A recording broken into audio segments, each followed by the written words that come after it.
Hello and welcome to Fresh Face Comics, the comic book podcast for a lifelong comic book reader and guides us through the world of comics for the first time. My name is Joey Morgan, the aforementioned lifelong reader. With me as always is Jacob Licklider, the aforementioned newbie. I complain a lot on this show about Marvel editorial, but today I'd like to ring Oh. DC editorial circa 1991, with the exception of Karen Berger, with my bare hands. Yeah. Why ever would Jacob be saying such a thing? You may be asking to yourself. Why, it is, of course, because we are covering the final volume at long last of George Perez's Wonder Woman. This is the War of the Gods story. It is the full 4-issue miniseries, as well as Wonder Woman numbers 58 through 62. We got 9 issues ahead of us today, and oh boy, it is a doozy. It's a doozy. It's a Yeah, problem. Oh my yeah. god! Yeah. Jumping into our non-spoiler section first, as always, Jacob, what is Wonder Woman by George Perez, Volume 6, aka War of the Gods, about? Sorry, do you want me to say what it's about or what it was supposed to be about? I would like you Because to tell me what it is about. what it's about? Um, every god is fighting, and like for very poorly defined reasons. Ain't that the truth? Uh, I, asterisk, there is a really interesting idea at the heart of that because of syncretism. But syncretism specifically between the Greek and Roman gods, your Zeus is Jupiter, Perez, Juno, etc., etc. There's a story to be told there, and Mhm. something interesting, and a thing you could tie in with Wonder Woman. However, this is like some of this event is a Wonder Woman story, but some of it just isn't. Some of it is a And clusterfuck of about, I think, bare minimum at 3 dozen main characters. so, Like, oh my gosh, no, it's for the actual miniseries, I have like 2 pages of notes for practically each issue of the miniseries. yeah, Like, yeah. um, It's there's a lot. like, There's a lot going on. and a One lot of might that is just, some of that is just plot beats because I'm like, okay, what is this? Because we're doing this now.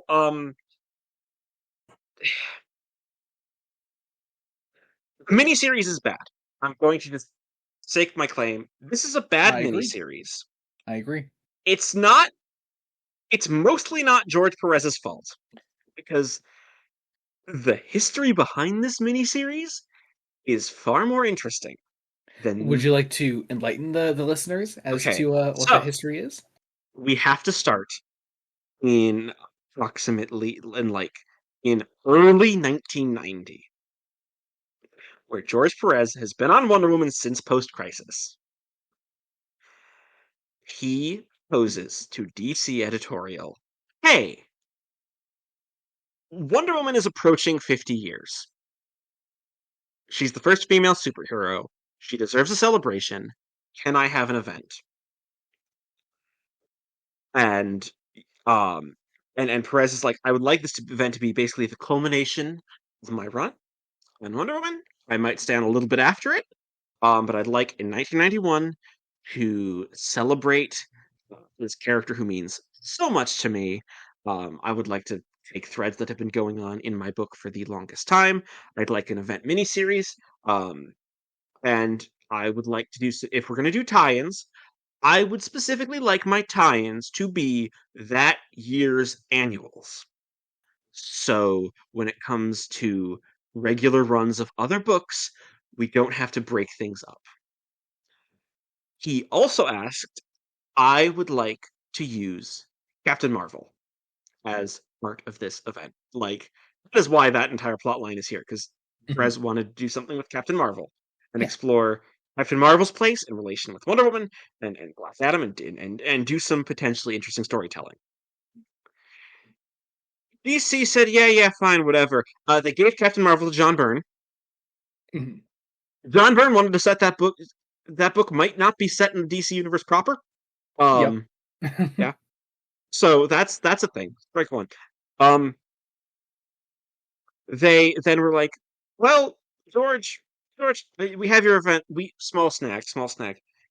We can't have the annuals because we've discovered that doing an event where it's like a 2 issue miniseries, but then the annuals are like everything else, we love it. We love it. So we're doing a thing called Armageddon 2001, and that's getting all the annuals. Um, Hmm. and hey, just so you know, we're gonna make Captain Atom a villain in that. Like he's gonna become a villain. He's gonna become a villain called Monarch. Just so you're aware, George, my good friend George. Um, and if you know anything about Armageddon 2001, that Who are doesn't you? actually happen. Who are you impersonating right now when you're doing this hypothetical person talking to George Perez? I don't know. I don't know. Because unfortunately, Karen Berger is credited on every editor's note in this book. This isn't Karen. She is. Look, I agree. She's a saint, but I have to unfortunately point out she is credited on every single editor's note in this Yeah, and book. that's the thing. So Except she didn't, like, even by George's admission, she didn't work on this book. yeah, yeah, Like, she um, did not work on this book. yeah, Um, uh, this, yes, so it's like instead, Hawk's actually going to be the big bad villain. And also, so you have to get tie-ins basically from the ongoings at this point. Oh, also, we're not going to tell anybody about this happening, so like we're not going to be editorial and actually put memos out to our current writers of these books to let them know that this is happening. So you can do that yourself, George. Um, and oh, also, slight snag. Uh, your current editor, like she's going to be credited. She actually isn't going to work on this, sadly, because she has maternity leave, which is amazing, fair. So here's this new guy, like first editing job basically. truly Uh, amazing. and so There's like apparently the only tie-ins that had any idea that was coming was whatever Titans tie-ins happened with Marv Wolfman, because because Wolfman's Marv and gonna look George out. are friends. Wolfman's gonna look out for his bud. Uh, um, yeah, and otherwise, it is just Perez on his own, and it fucking sucks. Well, That said, even worse, even worse. Perez was like, all right, I will do the layouts, and I will have someone, help with some additional pencils and inks. That person quit halfway through. Like, yeah, yeah, yeah. Cynthia Nixon quits art halfway through. Like the fourth issue of this is, it's just a completely new artist. I mean, some of them are legends stepping in. Like Phil Jimenez is Hmm. on this book. Of course, yeah. Don't Um, get me wrong, but the fourth issue. You can tell that thing is a rush job. Like oh yeah, yeah. The whole miniseries is a rush job. Is a rush job. That in an isn't not to say, era where Armageddon 2001 is being delayed a bunch. So yeah. like, And we I- could have taken some of those annuals. Like, oh god, awful. Um, and Perez at the same time is drawing the Infinity Gauntlet. Like yeah, yeah. he's drawing a massive event for Marvel, because this was supposed to be early 1991. This was supposed to Mhm. be beginning of the year. It ended up becoming the end of the year. So going into this, I'm not going to say this gives the book some grace. It helps explain why You can it's such a understand why mess. it is the way it is. And I will say, through all of this, the solo Wonder Woman issues are pretty solid, especially the last Mostly, one. Especially the last one, which I think is one of the greatest issues of this entire run. yes. Oh, Perez's last also, issue is also, genuinely perfect. well, It's yeah. so good. And Perez was leading the book. He wanted Etta Candy and Steve Trevor to get married. He had been building this relationship. If you've been following our coverage the entire run, it's a relationship I adore. And DC told him, "No, you're off at 62.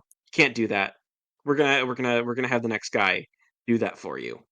Yep. So And so we have Perez, War of the Gods we have War of the Gods. as it stands, and there's a lot to dig into. We'll talk about it in the spoilers, but for now, I think we should get to some blue sky questions.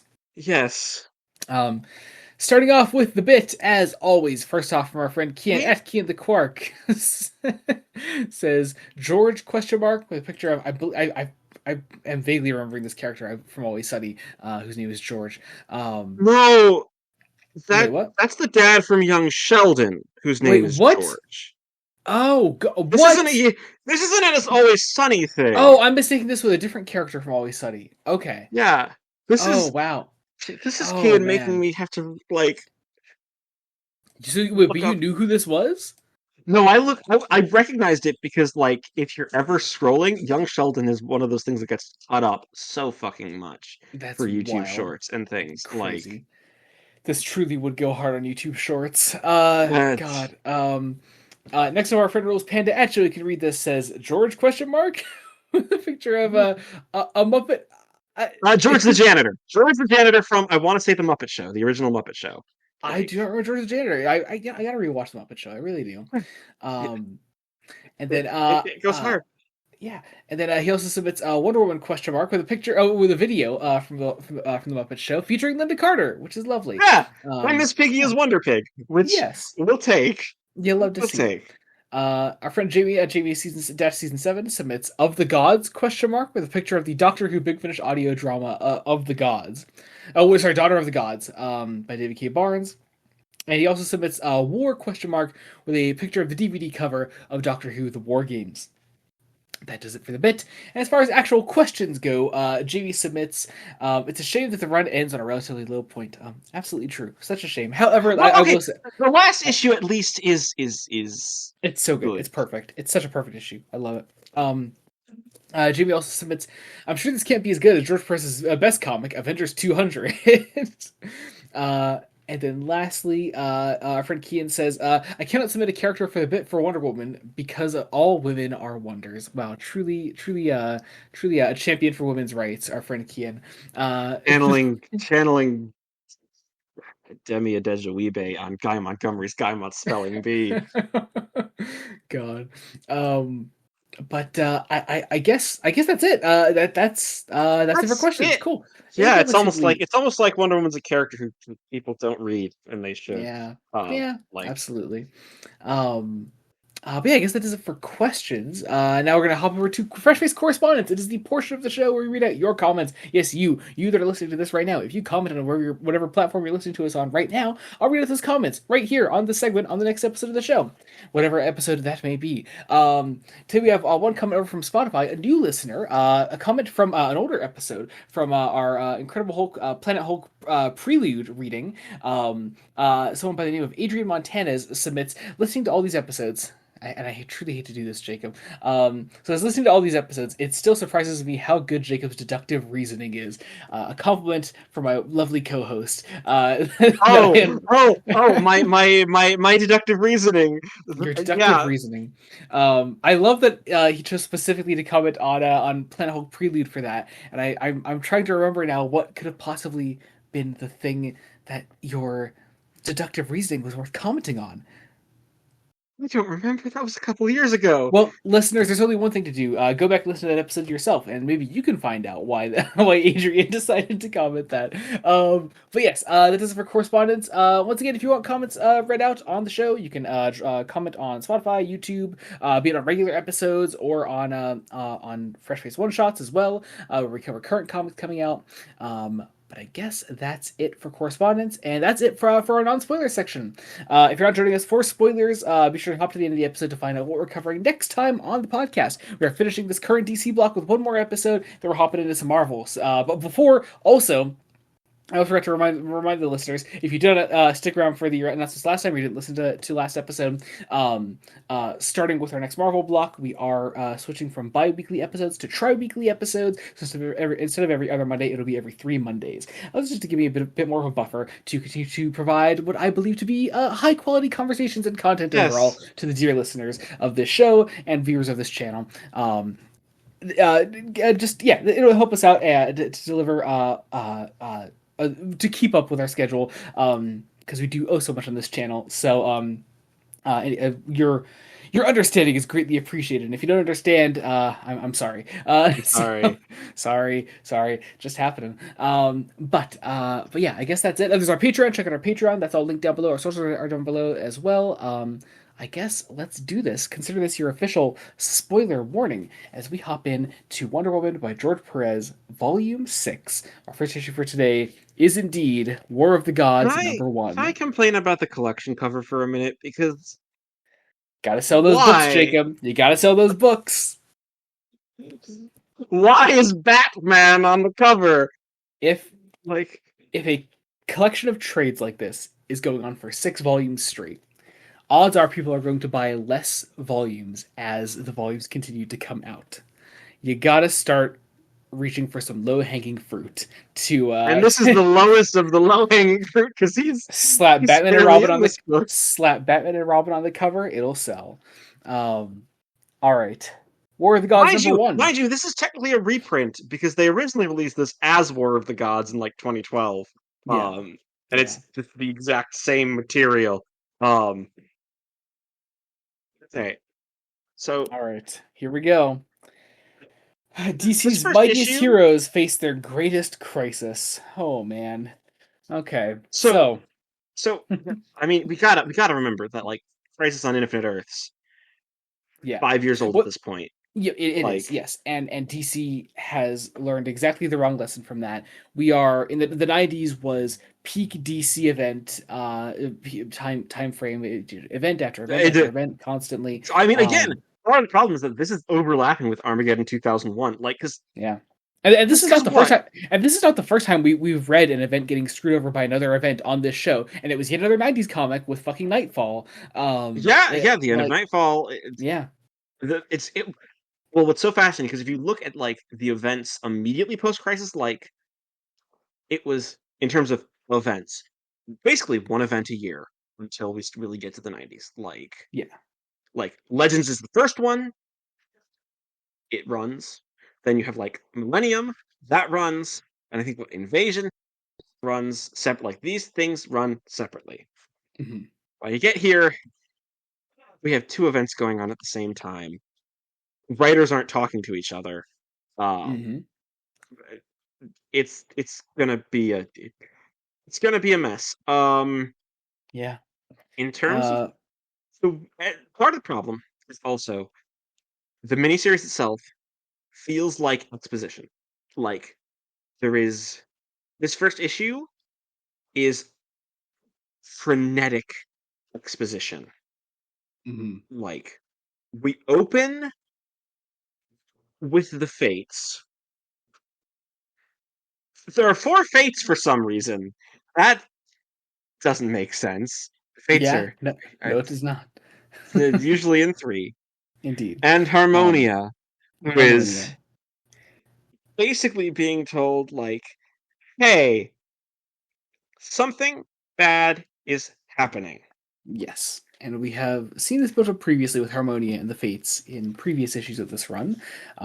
Just getting way bumped up on the timetable here for this run, and we got to get moving. So here's a 1 page setting of the stage, and almost everything from this point on will be like 1 or 2 page scenes, acting as like things for other issues and other series to go spin off into.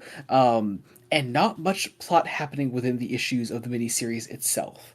Um, The plot is Perez apparently mapped this out as a 24 issue epic. if only, if only But again, there's only one writer who actually communicated with him, and that's his good friend Marv Wolfman.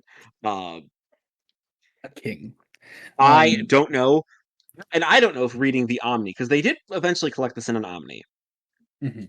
if it helps. Um, I kind of doubt it, but I mean, I wouldn't know. I wouldn't know.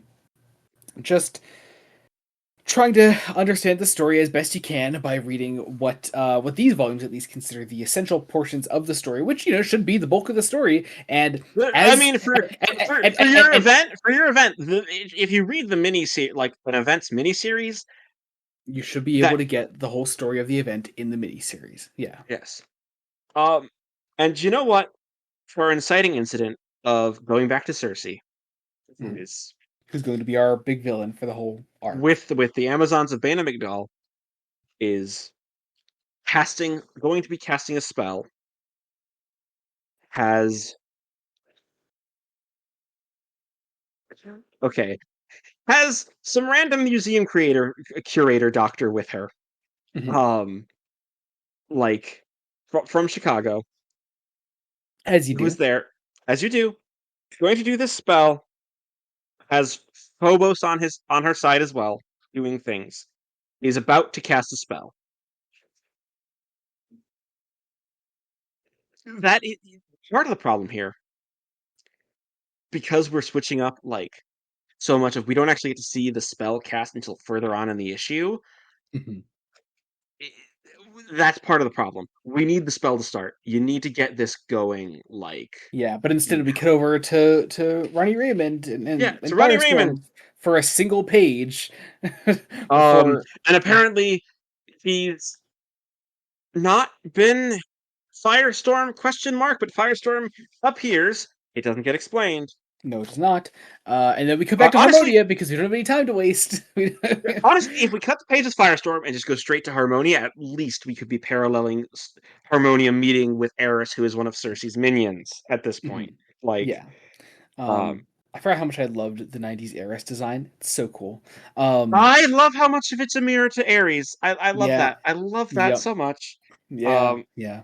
Um, I mean, I also like the more modern Eris design, but this is just so cool. I really love this.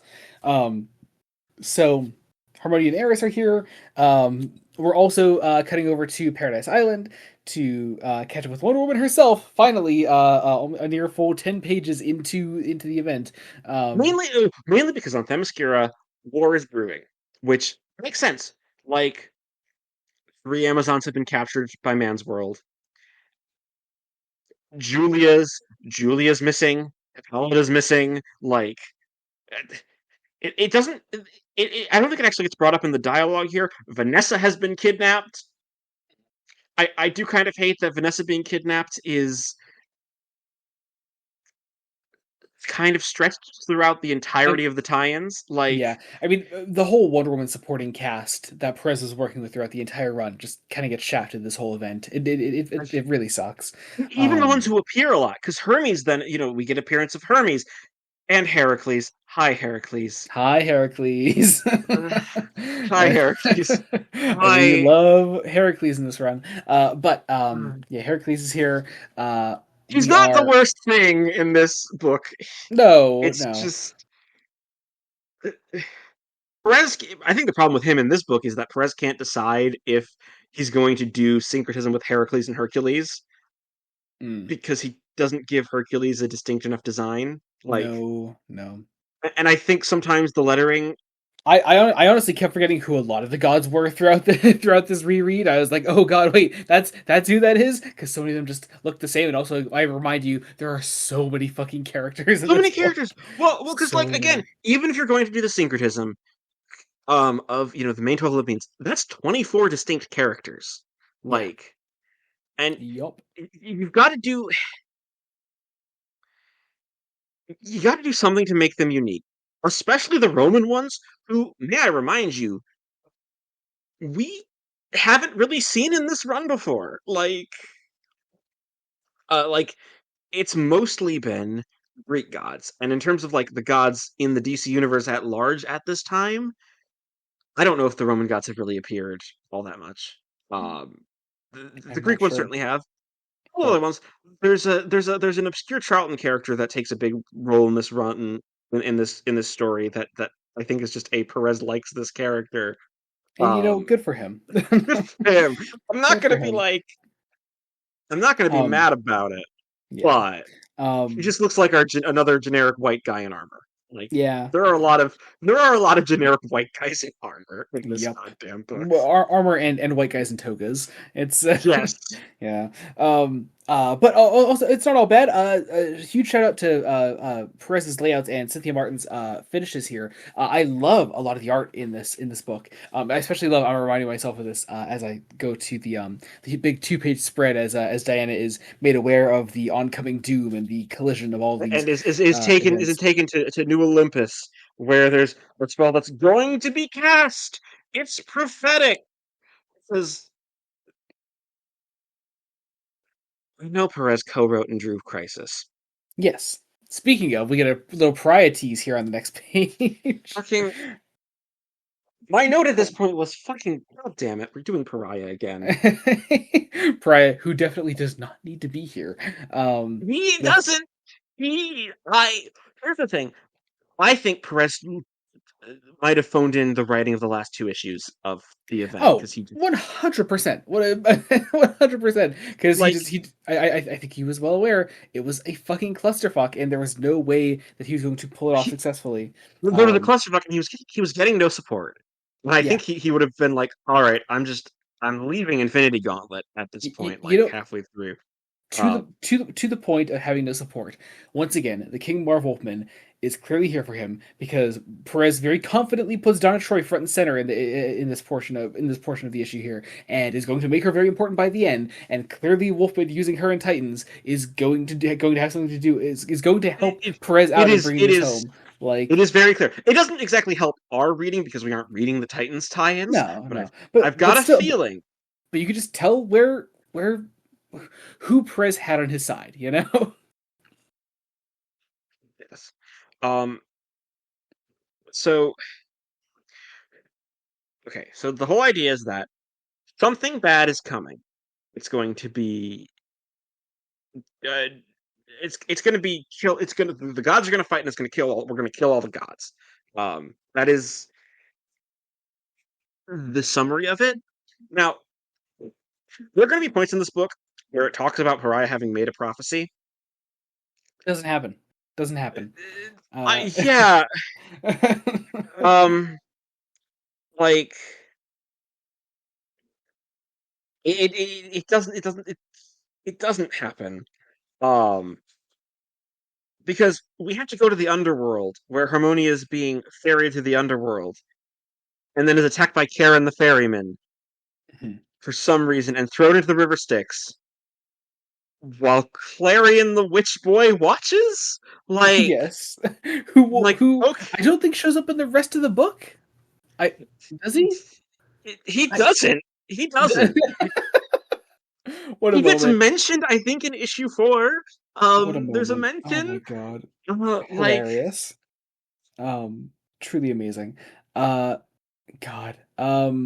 We then cut over to San Francisco, where we have Zatanna what? here. Uh And you know what? I will say, Perez, this. Trying to bring in like the mystic characters of the DC universe because Zatanna's really got a part to play, as does Madame Xanadu, mhm, and the Phantom Stranger. yeah. Um, Starman's also here. Who's just okay. Uh, we see. We was cut. was was Zatanna on the Justice League at this point? Is that? I'm I guessing believe that's. so. Yeah, I believe I so. was. I'm gonna Yes. guess that's where that tie-in is coming from because again, our big villain behind this, and part of the problem also is that like to the rest of the characters, it's a twist that Cersei's also behind this in a way, but we all as a reader know, and that is just like it's a that's a difficult needle to thread. Yeah. Um, and there are points where it works. There are points where Cersei gets some really good stuff to do, even in the main story. Hmm. Because she's captured Hecate, the goddess of magic, like, and has her basically under her spell. Hmm. Um, and like it's at this point where now we are about 18 pages into this first issue. This is where Which the is spell halfway because begins. all of the miniseries issues are 40 pages each. Uh, We're beginning to cast the spell as we then try to do parallel action with Harmonia falling and falling into the son of Vulcan, who is mhm, a child character. mhm. Who, Who's another character that just should needs to be here apparently. Uh, well, God. I think it's because again Perez really does want to focus in on like the difference between the Greek and the Roman gods. He just doesn't do that. Like that's what he wants.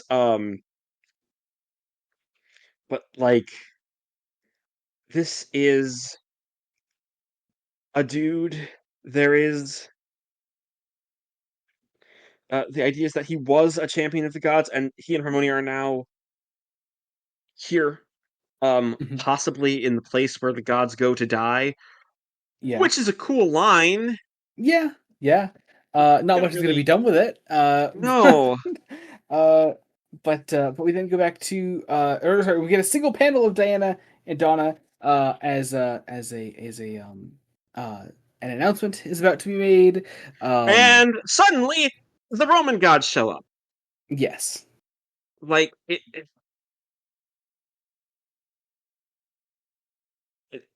and they're posing themselves as legitimate. So the Greek gods decide, okay, we're gonna fight them. We're gonna fight yes, them. But and also, the Roman gods have Billy Batson, yes, aka they they Captain. they have brought a child with them, um Billy turns into I always want to call him Shazam. I still do in my head, but it's Captain Marvel. Yeah. Well, Uh, here's the thing: we should say Captain Marvel because Shazam, the wizard character, becomes an important part of Yes, the end. yeah, this is true. This is true.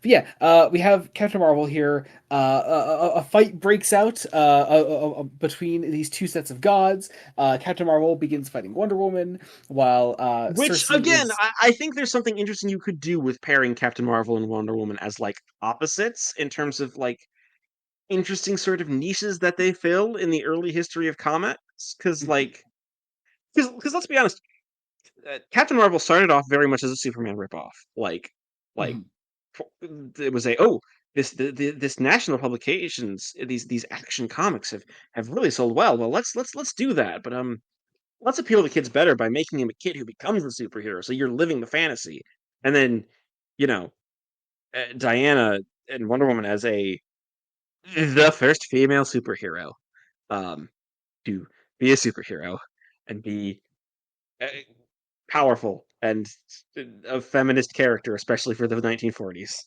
yeah, Like there are things you could do here. yeah. We Um, don't. nope. Um, Meanwhile, Cersei is completing her spell, enrapturing the world in this magic, attacking is Captain this? Atom at the same time, which Yeah, because sends remember he's supposed to be evil. Like, yeah, yep, which this is a plot where I'm like, oh, this is all editorial's fault because they changed the identity of the villain because it leaked. Like, yep, which insanity. don't do that, guys. No, no. But we then see a lot of the rest of the world plunge into chaos as the spell is unleashed. We get to see A who character is called Geoforce, yeah, oh yes, Geoforce, yes. I always forget what who's Geoforce looks when who's he's not in the who, stupid ass who costume. Uh, yeah, he might be part of the problem is that this is a we're using so many characters. Some of these characters I don't know. Like yeah, this um, is one of my first real exposures to Starman. yeah. Um, we also have Doctor Fate here, or a version of Doctor Fate. Favorite of Doctor Fate. And you know what? Cool, we have a female Doctor Fate. I Hell yeah, like that. I like so that. real. Hell yeah. Um, The point in the story is part of the mystical stuff that doesn't always get explained very well. Um, yeah, yeah. Also, while Cersei's completing the spell, a beam of light goes into the Thanagarian exhibit in the Edwards Museum. we We'll also pick get up on that exactly one later. panel of the Amazon Pythia infiltrating Cersei's lair. She's looking for Julia. Mhm. She's looking for All the Julia. all the moments that should be like big moments are relegated to these really tiny panels, and like because like again we're just trying to cram so much into these Yeah, issues. oh my gosh. Well, the Um, terrible thing is, I have stuff in my notes that I didn't talk about like Penelope and some of the other Amazons preparing for war, and like the genuinely interesting conflict of grief turning to anger mhm. that gets far better explored in the first of the Wonder Woman tie-ins because we do get to see some of those where it's actually great. Like Yeah, that should be part of the thrust of your big event that's supposed to be celebrating 50 years of Wonder Woman. Like yeah, you'd think so. Yeah. Um, we get Superman flying into action from the Daily Planet. It's another just one page scene. We get a half a page scene of oh who oh yes a psychic by the name of Lilith. Um, for oh, half that's who that is, right? Yeah, sorry. I I've noted. I, I think she might be a Titans character. I believe so. I'm not 100% certain. Um, Uh, th- again, there is a we are throwing so many characters at us, and it is yeah. not Um, great. yeah. Um, Battle continues among these gods and Diana and Billy. And then we cut over as if we didn't have enough shit going on within the final 10 pages of this issue. We cut over to Apocalypse and Darkseid and and also Lobo, who's also here, and uh, it's so goddamn much. Battle resumes. Rest of the issue is mostly action. Oh no, sorry, that's not entirely true. Aquaman shows up as well. It's yeah. Well, also here's the thing: Hermes and Mercury. Hermes is the killed slash exploded. Mhm. It happens so quickly.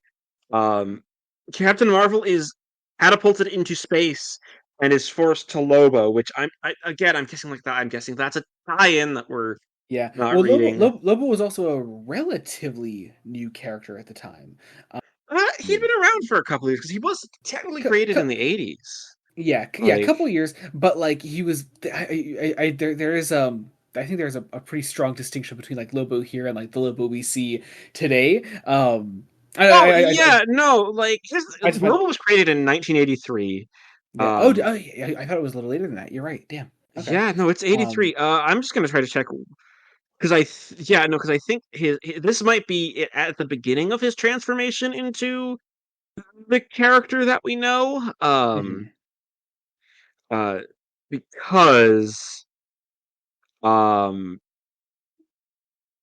like in the '90s, I know he got his first like solo comic.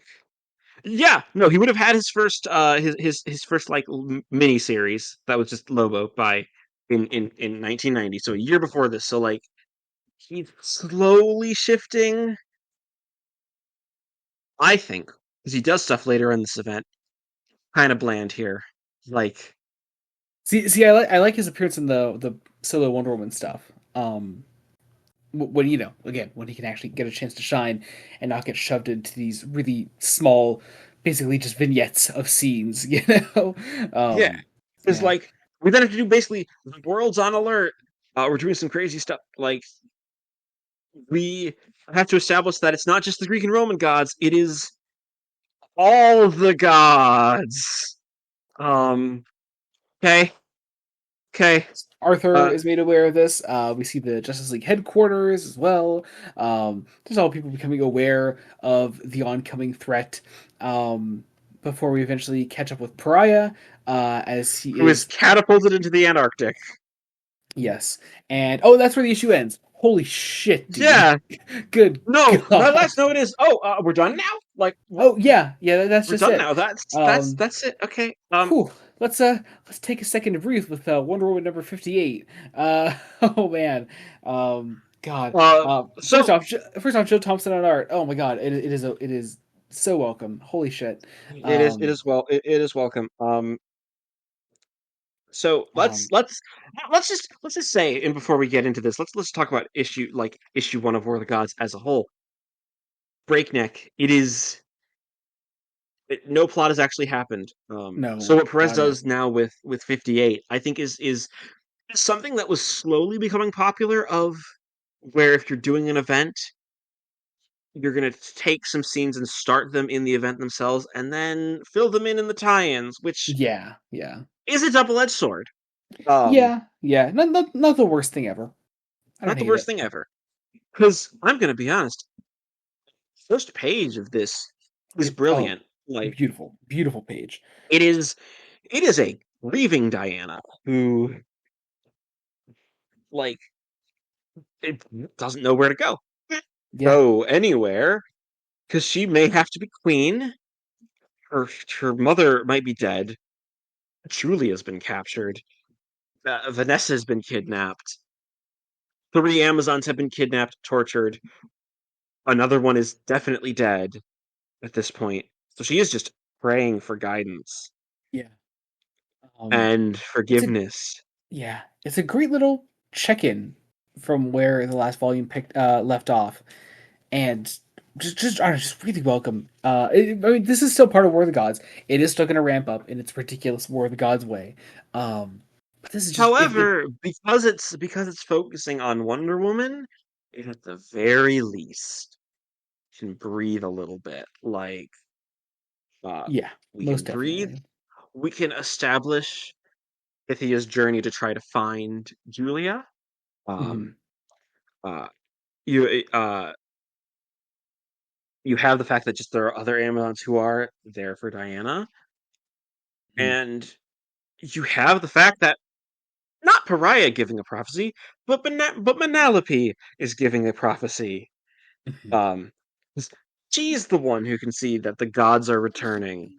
Like within the first 4 pages, this is a let's pack a bunch in, but let's actually yet still giving it enough time to breathe.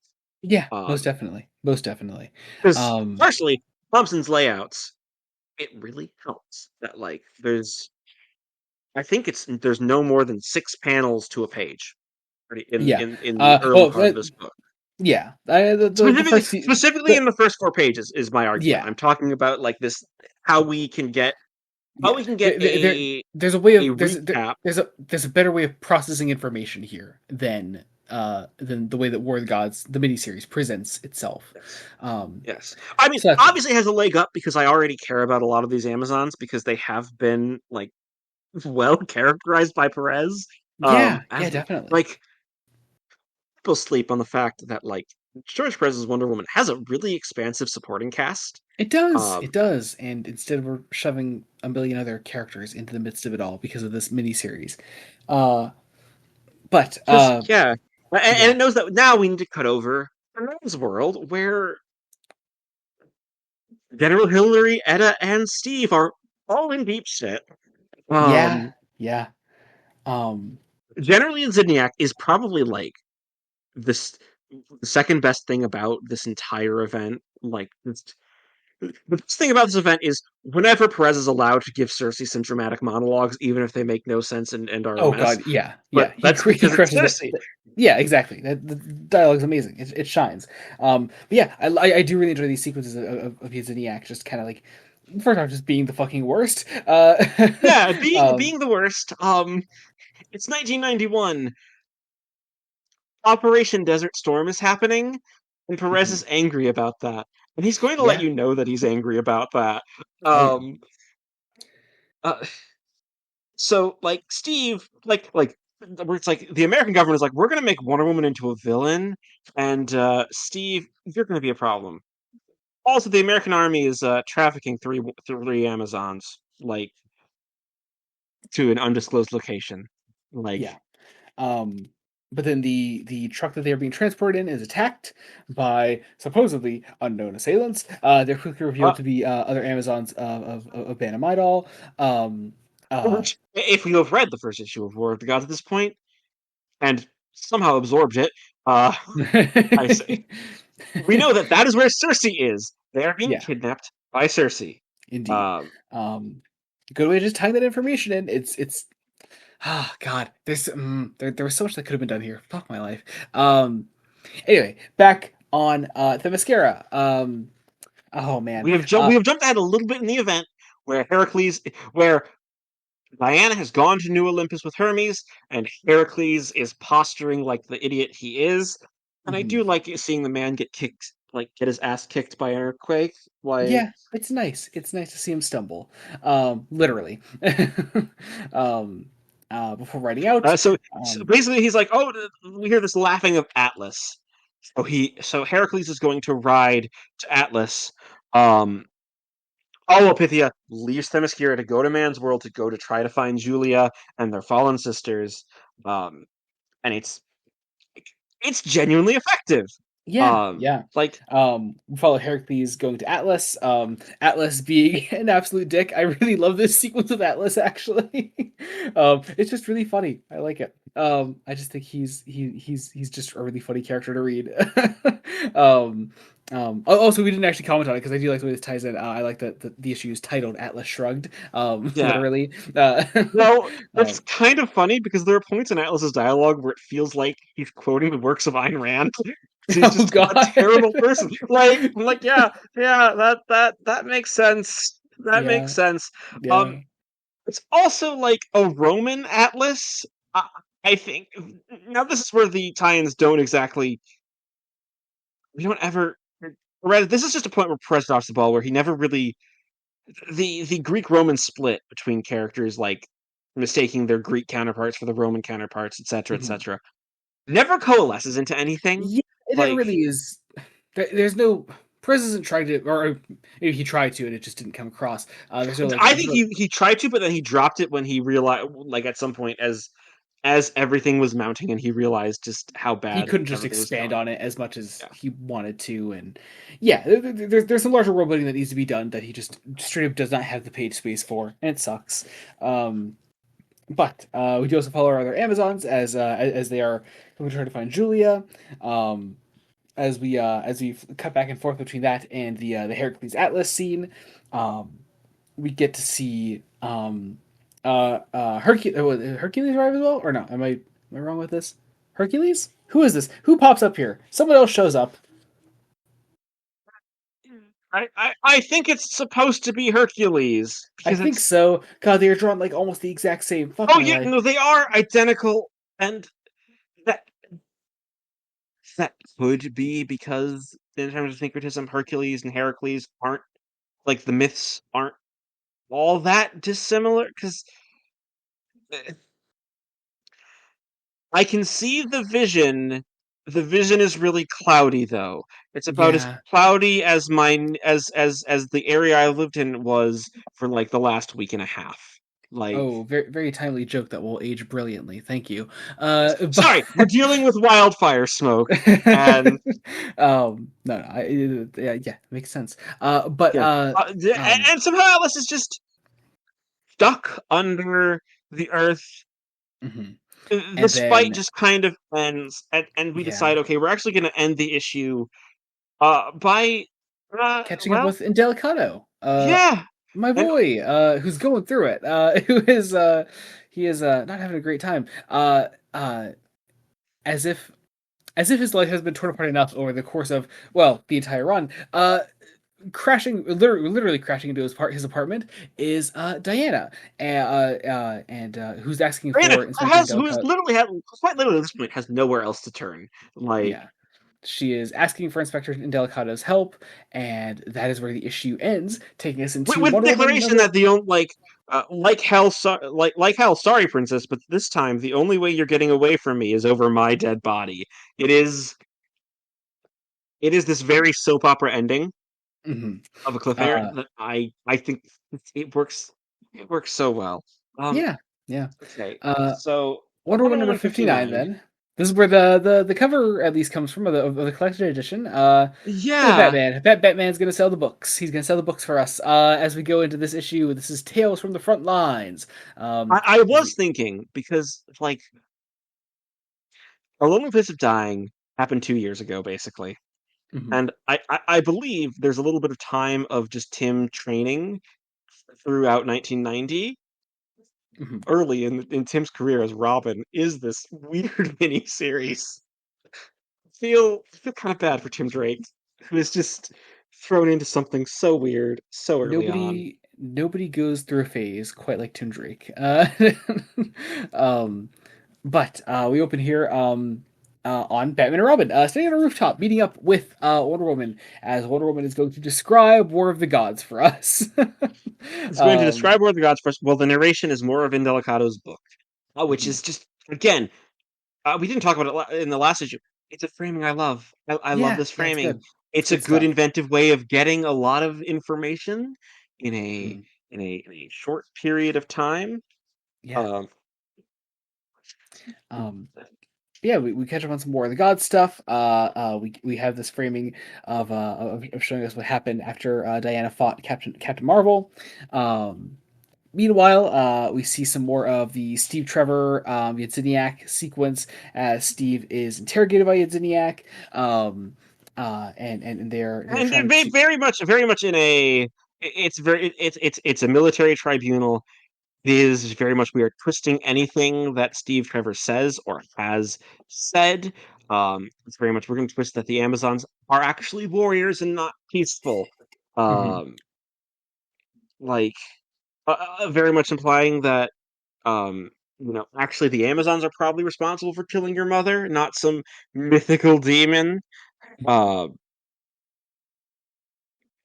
it's it's really good. It's really Yeah, slimy. It's really human. Like yeah, it's one of yeah, those things where you have just this human element. yeah. Um, Yep, yep, yep. I enjoy that. and it very much it's like, hey, you actually work for the KGB and you have been brainwashed. It's it's really good. Yeah, Um, I beautiful. do wonder if Doctor Psycho was meant to take a slightly larger part in this event than he does, He is because mentioned quite a few times. Yeah, he's mentioned quite. Again, it just when you get to the back half, my notes become more and more incomprehensible, just because you can feel Perez just trying to jump places to wherever he can. yeah, Um, yeah. Um, but yeah, we follow that whole Steve Trevor sequence. We get some more catching up of what Indelicado and Diana have been up to together as Diana sort of like changes more into more civilian clothes, goes a bit more undercover. Um, we get some more hints of other tie-in stuff with Flash and Mercury, which is yeah. Um, interesting. we also very Again, much basically have that Vanessa is stuck under house arrest, like, and there isn't much that can be done about that. yeah, Like the yeah, the Keystone City stuff.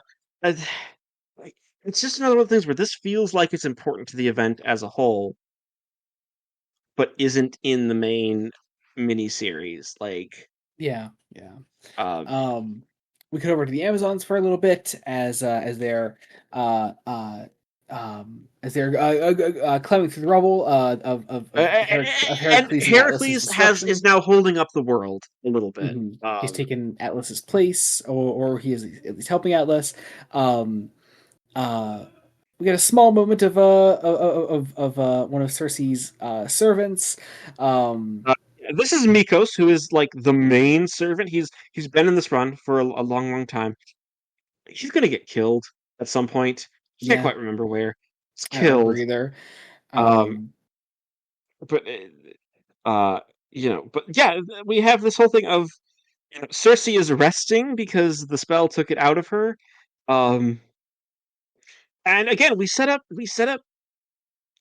were trying to set up Doctor Psycho as like infighting with Cersei, but he then doesn't appear again. Yeah, Like, yeah. You get really. this small Uh, sequence here of just like that like the Doctor Psycho problem has already been dealt with because it just all happened off screen, and again we're just cramming so much into these. but because we are with Cersei, let's catch up with Pythia, who's doing an assault on Cersei's essential Victor base. Yeah, Like, is just going immediately. yeah. Is Um, is doing a full run through the place, tearing everyone down in sight until she eventually does find Dr. Julia well, first Capitelis. first she finds the random museum curator from Chicago, who's like, Yes. "Oh yeah, Julia's down that way. I'm actually a traitor." Goodbye. Okay, okay. Why are Yeah. you? His part in this is so weird. It feels So like funny. I like you can tell that even like you can tell that Karen Berger's maternity leave is also affecting the book, like the regular book, because Yeah. there isn't as much editor. Like, yeah, she's credited all these issues. She's actually credited last. Um, Yeah. like, Yeah. But we do eventually find Julia. We get her out of this cell. We see that she is and she's brainwashed and she's terrified, and it's just it's. my poor baby. I love her. And when we break Um, the brainwashing on this page, it shouldn't feel as cathartic as it does, but it's really cathartic. yeah, yeah. And I think a lot of that is Unfortunately, it doesn't come from a lot of the work that the miniseries or the tie-ins have done. It is just a genuine love for Julia and the entire Wonder well, Woman supporting cast and that for culminates in the this fact moment. that like where we left her in the last volley, like Yeah. Well, let's be fair. We haven't done a volume of Perez's Wonder Woman in a while, a Yeah. couple years at this point, and yet it's the strength of this run. I remember all of these characters so Yeah. vividly, and I remember a lot of what's happened up to this point. Like Mhm. this isn't a what was like what's actually going on in this run? It's like no, this is a we're clearly setting up for we've been building everything's been trying to build to this as our as one of our big finales or at least like climax. So it's a shame when the climax doesn't work. Yeah. Um, Yep. Um, but we rescue Julia. We cut back over to Diana and Delicato.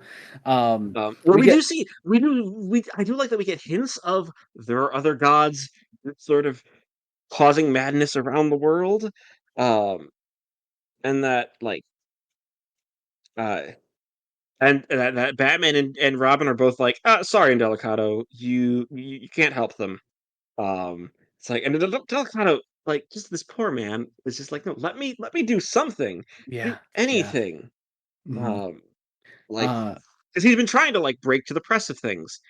Part of this also is like, well, one, he rejects Diana, and then Diana does the thing of like this is the second person she's pushed away because we get a flashback to her like trying to get back from New York because again, I think there's some stuff in the tie-ins of like other things that Diana's been doing and other tie-ins in between because Perez wanted this to be one big 24-part epic, yeah, um, and it just isn't of telling Silver Swan like no, don't get involved, don't get yourself hurt on behalf of me. It's a really good flashback, a really good scene. I really yeah, like it. yeah. Um, Um, we do get to see that before another small sequence with Etta Candy, who is sort of like waiting for her own time with Yedziniak. As she's then called in. Not much time for that though, because we do then cut back to Julia being rescued. Um, the other Amazons are threatened by the Amazons of Banamidal. And that's where that sequence ends. Before cutting back to to we go to to the Capitalis household where yes, where someone's Vanessa's being watching kept. Frankenstein 1931 on Amazing. which I'm like, oh yeah, no that tracks. Yeah, Uh, yeah. And Vanessa's being kept there inside her room. She's being watched from the outside by Cheetah, and that is his where blood-stained mouth like has yeah. eaten someone, and we see Mhm. the like the body. And again, I love it that it's like it's punctuated just with this dialogue taken from Frankenstein 1931. Like Yeah, it's yeah. it's really damn good. It is. It is. However, we are about to go into War of the Gods Oh number boy! two. Oh man. Okay. Who? This is I the okay, my Holy first note on issue Wars. 2. Despite everything, you can tell Perez is doing the layouts. Uh, Yeah. Yeah. now let's talk. Again, you can tell this is the man that did Crisis on Infinite Earths, one of the most famously complicated looking books ever. Like, it's Like, good yeah, shit. The man knows what he's doing. a book that famously juggles a lot of characters, like and multiple Yeah. versions of characters. Yeah. Um, Yeah. also a Uh. book that has more time to tell its story than War of the Gods does. Yeah. Despite this issue 2 being labeled the War of the Gods Book 13. Yes, because every tie-in counts apparently. Um, so this is labeled the Holy Wars. Um, so this is where Cynthia Martin quits. At some point, we hand off to Russell Braun, and in we go. Oh And I man, should say part of the problem with this quitting is also the fact that like in the editorial, I believe behind the scenes, stuff was coming in like non-sequentially. Like you would get some pages for issue 2, then issue 4, then issue like it was coming in out of oh, order. Um, oh, because editorial was like the rest of editorial was focused on Armageddon 2001, which was a clusterfuck in its own right. and Burger's on maternity leave. So poor new editor Tom Payer is just like, I don't know what I'm supposed to do here. Yeah, yeah. Uh, and so, uh, we pick up with this second issue. Lots of fighting, lots of action. Yeah, The we start somehow Hercules, like Roman Hercules, looks very different from the way that Jill Thompson. Again, it doesn't help that there's so many artists, and artists aren't always drawing characters the same way. yeah, Um, yeah, like Jill Thompson drew Hercules to look like Greek Heracles. Like for some reason, Hercules is fighting son of Vulcan. Like, yes. uh, okay, um, sorry. You This get whole a idea is that and this is basically we're trying to reestablish the stakes that if New Olympus fully falls, Earth is going to follow. Um, like, and you know what? Good stakes. I like that the stakes, at least set out here, are also just one planet. This isn't trying to be Crisis yeah. I until mean, it is we're trying to be still. Crisis when I the was new gonna say gods we're yeah. do We're something. still tossing a lot more in there. But yeah, we catch up with this big old fight. We get a small War of the Gods mini series interpretation of the Atlas and Heracles scene. And then we cut over to Flash and Hermes, who clearly have their own shit going on in the Flash book. Hermes At has the moved over very there. least, we get an issue that we could that if I wanted to, I could track down Flash number This is true. 55. This is true. This is Like, incredibly helpful. Yeah, yeah. and you know what? I do actually quite like the dialogue between Hermes and Wally. Like, Hmm. I I like it. It doesn't do much for the story itself, but there's an idea here that just isn't doesn't have the time or space to really be explored. Um, because also Hawkman and Hawkwoman have a plot. Yes. Hmm. They have a plot. Yes, Um, they do. It and exists for once is again a this page, Carter a and single Sierra? page. Yes, Is, yeah, okay. yep. Again, Um, it's part of it is because we want to do. This is where we really want to establish other gods showing up. Like over Chicago, Thanagarian gods are going to show up.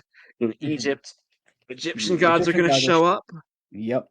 Um, And then we're going to dip uh, into Firestorm land. So okay. I'm sorry. I'm checking my notes. Um, and you know what? I do like that we do try to connect a pantheon of gods with a specific character. Like Doctor Fate is largely connected with the Egyptian gods. mhm. Later, we get some Aquaman stuff where he's connected with like Mesopotamian gods that are generally associated with the sea. Yeah, Um, like it's it's okay. Again, idea with potential. We don't have enough time to explore it, so we don't actually see what's actually being said. yeah. So And so after this firestorm sequence, yeah, we didn't see yeah, this is Aquaman. Firehawk, who is like uh who has who is clearly a Firestorm supporting character. Uh, Yes, yeah. and it turns out that like Firestorm and Ronnie Raymond have like swapped places wherever they were. Like, Yeah, Firestorm is like his own entity. Um, so they're gonna go to Africa for the mhm. African gods. Yeah, We cut over to Arthur Curry, Aquaman, where we who's get fighting some eldritch horrors of the deep. yeah, mainly like Mesopotamian gods, like the god Tiamat, shows up, um, and I don't know much about the actual mythological Tiamat. I only know about the Dungeons You and just assume. Dragons dragon. Yeah, yeah.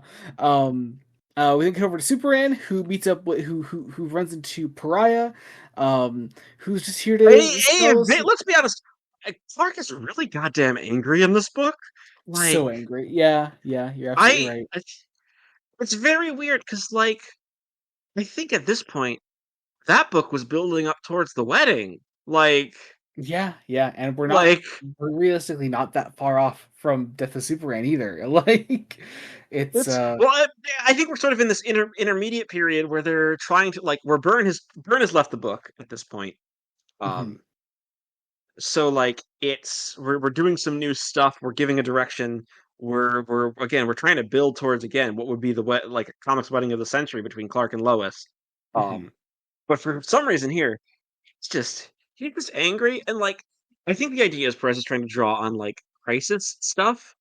I've not read Crisis, and I don't know if Superman and Pariah have had a dynamic in that book. We'll get there. For now, unimportant, unimportant. There's too Important. much going on in Uh, this book to worry about that. Part of it does not help that Pariah is like is sort of a Cassandra figure in a way of I'm forced to see the future, but I can't actually interfere with it. Like not Yeah. allowed. And Mhm. that becomes a problem because why is he here? Why are you Yeah. here? Oh, Like that is the $1 million question. Um, but Superman then sees that or no, Phobos. sorry, he doesn't see. Sorry. Oh yeah, sorry. He doesn't see Phobos. I sometimes the art can be a little Starman. confusing. So Starman sees that Starman sees Phobos Phobos. That's is right. manipulating Superman to punch Pariah. It is. Can I also say I did not recognize Starman's design? Like, It's yeah, yeah. It's confusing. It really is. Because he uh, kind of looks like Firestorm for a second. he does. Yeah, He does. yeah. Okay, so Uh, we get uh. a very quick tip in of what just happened in the last Wonder Woman issue in Gotham. Yep. Yep, we Um, get Batman, Robin, and Wonder Woman on the rooftop. This time we actually get to hear the conversation because the last issue was from Indelicato's perspective, and he was not there for the conversation. He was just watching from below. So that's nice to see. I do like that the scene is so dramatically posed. Um, it's dramatic. It's crazy. Yeah, It is very weird for Batman to be drawn into this event, kind of.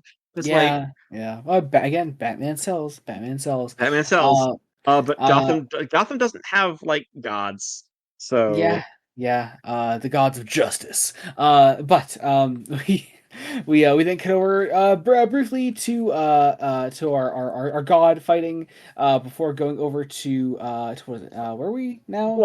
Black Adam, I know, Black but I'm Adam. trying to find out what the place was. Uh, This was New Olympus. This is more of the Son of Vulcan Hercules fight. yes. No, no, no. I'm trying to find out where Black Adam lands. Um, They don't say, do they? Never mind. Okay. Anyway, New York. It's in New York City. New York ah, City. New York City. But yes, we have Black Adam, who's gonna get dragged into the event now, and that's all those three panels are for.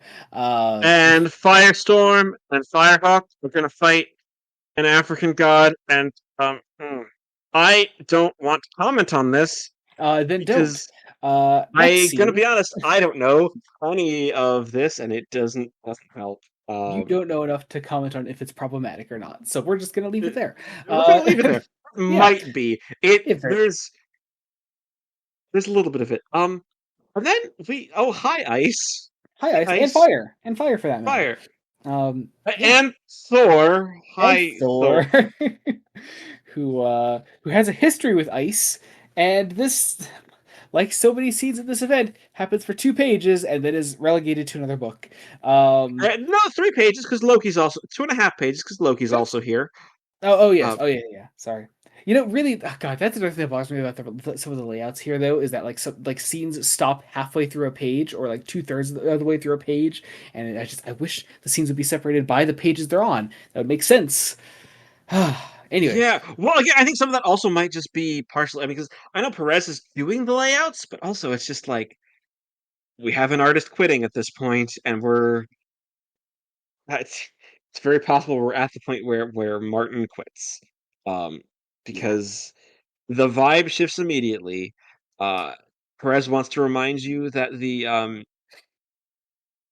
Justice Society exists yeah. and JLI exists, which again, not a problem. Like That's all I it's there for. That's I it. I It. I don't think the actual Loki. It's trying to set up this plot for Loki, but it doesn't do anything with that. Mhm. So the next important scene is we actually go back to Antarctica, and Uh, Starman. actually tries to confront Phobos on his own, Mhm. and nearly gets scared to death in uh, a horrific amount of fear, and that's enough to bring Superman around, Yeah. uh, like But no to time for break that the though. spell. Guys, look for another scene, Jacob. You can't get too caught up on a Yeah, single right. scene. We've got to go to Ares and Eris. Ares, actual Ares. Yeah, Ares and Eris. Ares Yeah, and Ares. There is like a family drama going on between Ares, Eris, and Harmonia, even though Harmonia is not here. yeah, Um, yeah, because part of this, I do kind of like the idea of both Ares and then eventually Mars. And you know what? At least when Mars shows up, he looks different from Ares. We give him a different enough yeah, design that I can tell yeah. these two characters apart at mostly at a Mhm. glance. Yep. Um, Yeah.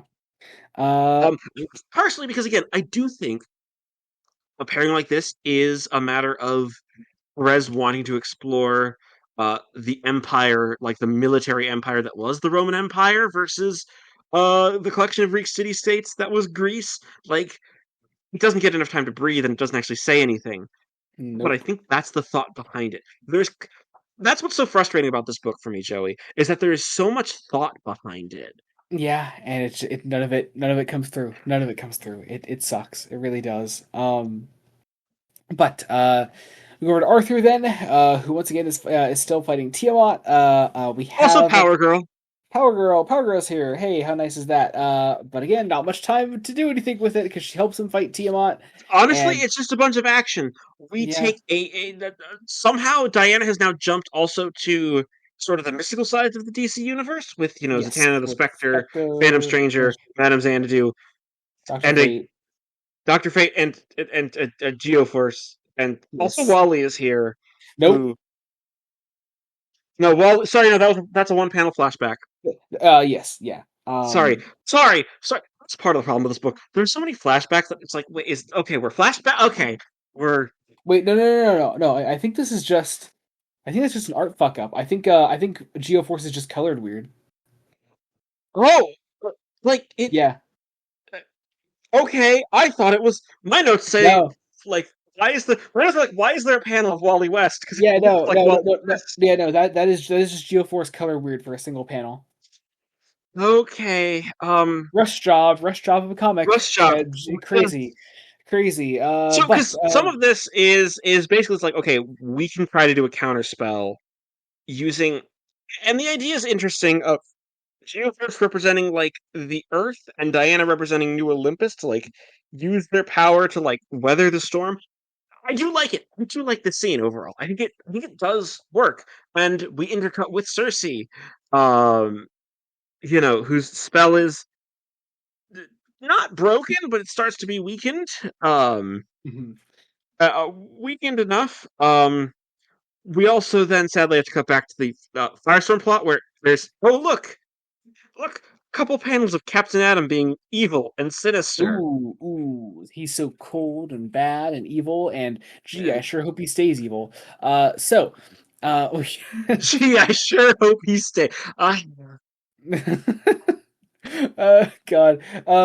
We then get a bunch of cutting around the DC universe as this spell tries to combat Cersei's spell, and things begin to break. Characters are pushed to a breaking point as Cersei tries to fight back against it. Um, And but basically, the whole thing is a sort of like magical suit of armor, like a second skin, is around the Earth.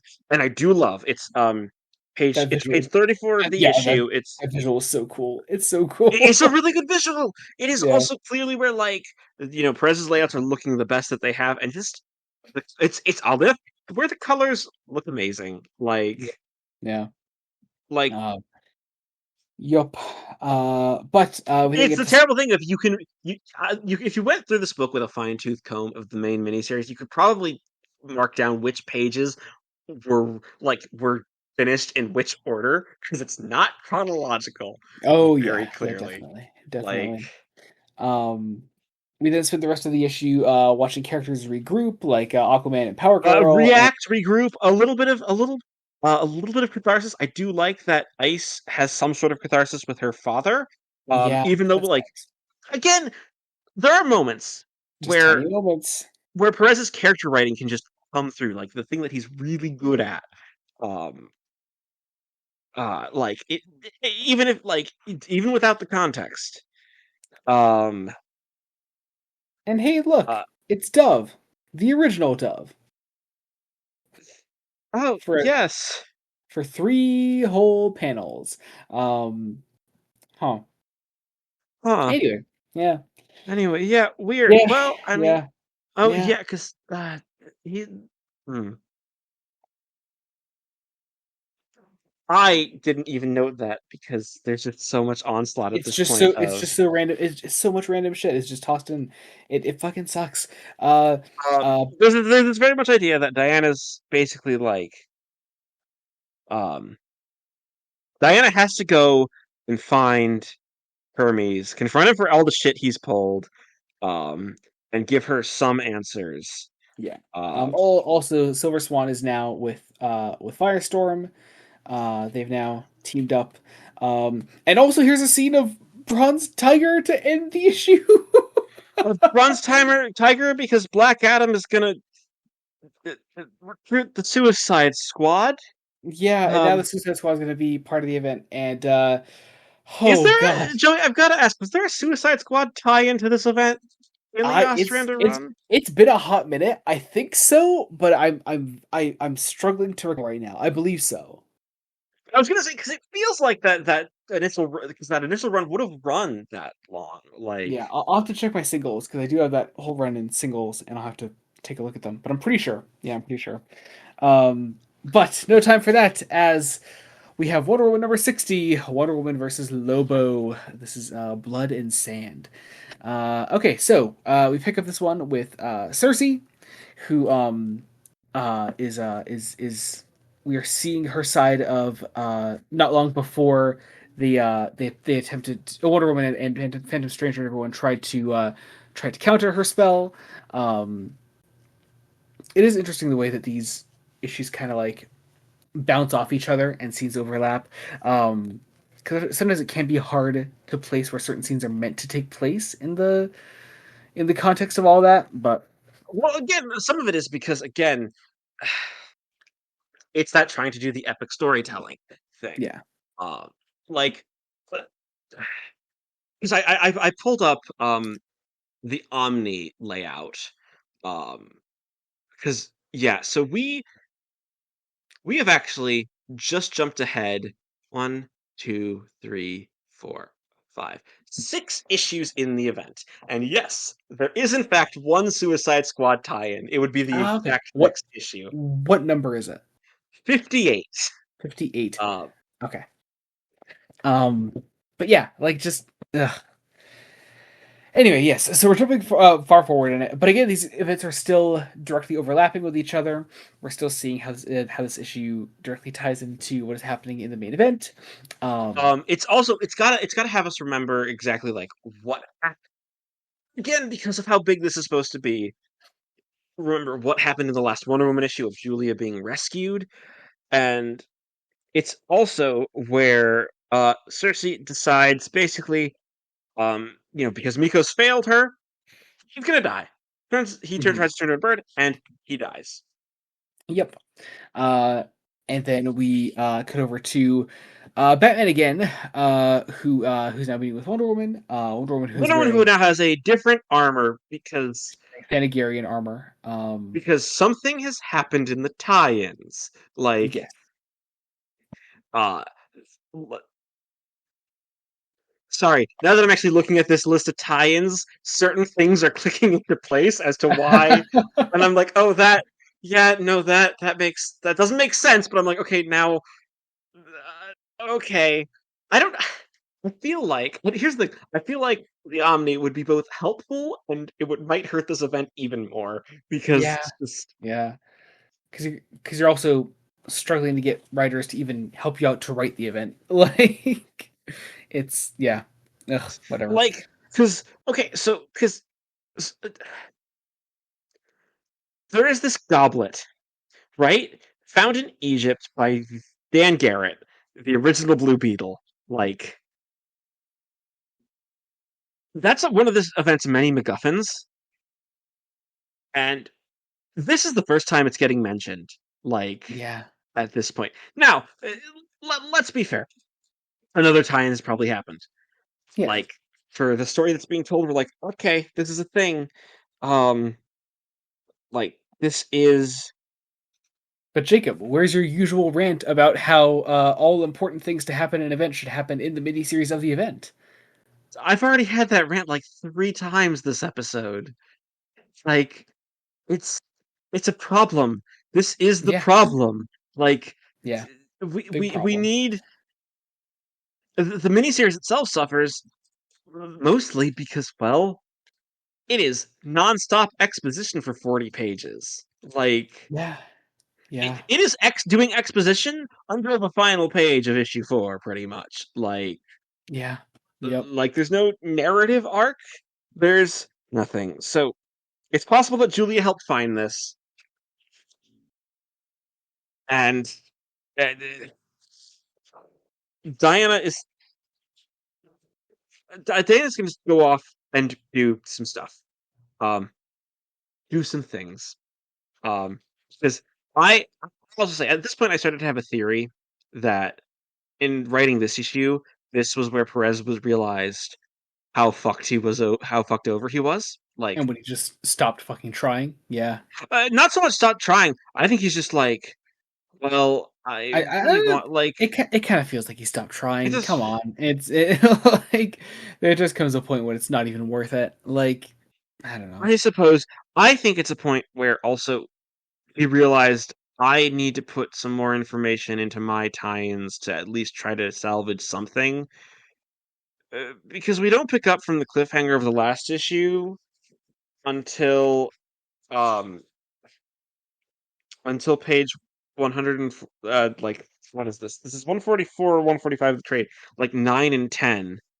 Mm, Um and even then it doesn't do much. It's like, oh, and Delicado faces Cheetah, and yeah. And then we'll pick up on that again much later than that. much later, Yeah. I was so disappointed, man, at this point because I'm Yeah. like, Yeah. but well, again, one, I love this interpretation of Cheetah specifically, like Barbara Minerva as a character. eh, Great, fascinating, Yeah. really interesting. Maybe a bit problematic with some of the appropriation of African mysticism, etc. Yeah. That's It besides the it point. it doesn't stop that first cheater arc from going really fucking hard though, Mm, mm. unfortunately. Yeah, Like yeah. Look, there are ways we could adapt that. So many bits of this run that I would love to see adapted into a oh live dude, action film. I think we said it even back when we recorded our volume 3 The first episode. Like Cersei arc would make its own that really goddamn that great would be movie. great. Yeah. I just think the first big like Cheetah Banamidal arc in volume 3 it would just be like my all-time favorite Wonder Woman film ever. It's Uh, amazing. yeah. It's so And like, good. here's the thing: adaptations can change things too, like to make it Yeah, oh work yeah. for screen, and we Yeah, can exactly. to deal with some of the problematic elements, and not Absolutely. do what Wonder Woman 1984 did with Cheetah. Because why? Oh, oh yeah. So Unrelated, we but yes, cut. yeah, we go. Before the scene with Cheetah, we do have more of the court martial. Mhm. The problem is so much part of it. The bulk of this issue is recap. Like, Yeah, yeah. This is probably like the we, one. Aside from the Lobo sequence, I think this is the one Wonder Woman issue tie-in that just doesn't do much for me. yeah. Um, You know what? I do also really really like. We get 2 pages on Cersei's Island, or outside of Ban Migdal, where our 3 rescued Amazons and Julia start to escape. Realize mhm, that it's gonna be a slow escape. Like, it's a yeah, bit of a cheap trick, mhm. but it gives us some badass Amazon stuff ever so That is true. briefly, That is and it true. like we get Julian uh, Nemesine out first. So leave you know. Or no, sorry, we get Julian Appiani out because Appiani's the Amazon's healer. So it's like, okay, so we're clearly trying to move pieces across the board. It's great. Um, but yeah, but then like bulk of the issue where is that just kind of does become this action sequence between Diana and Lobo.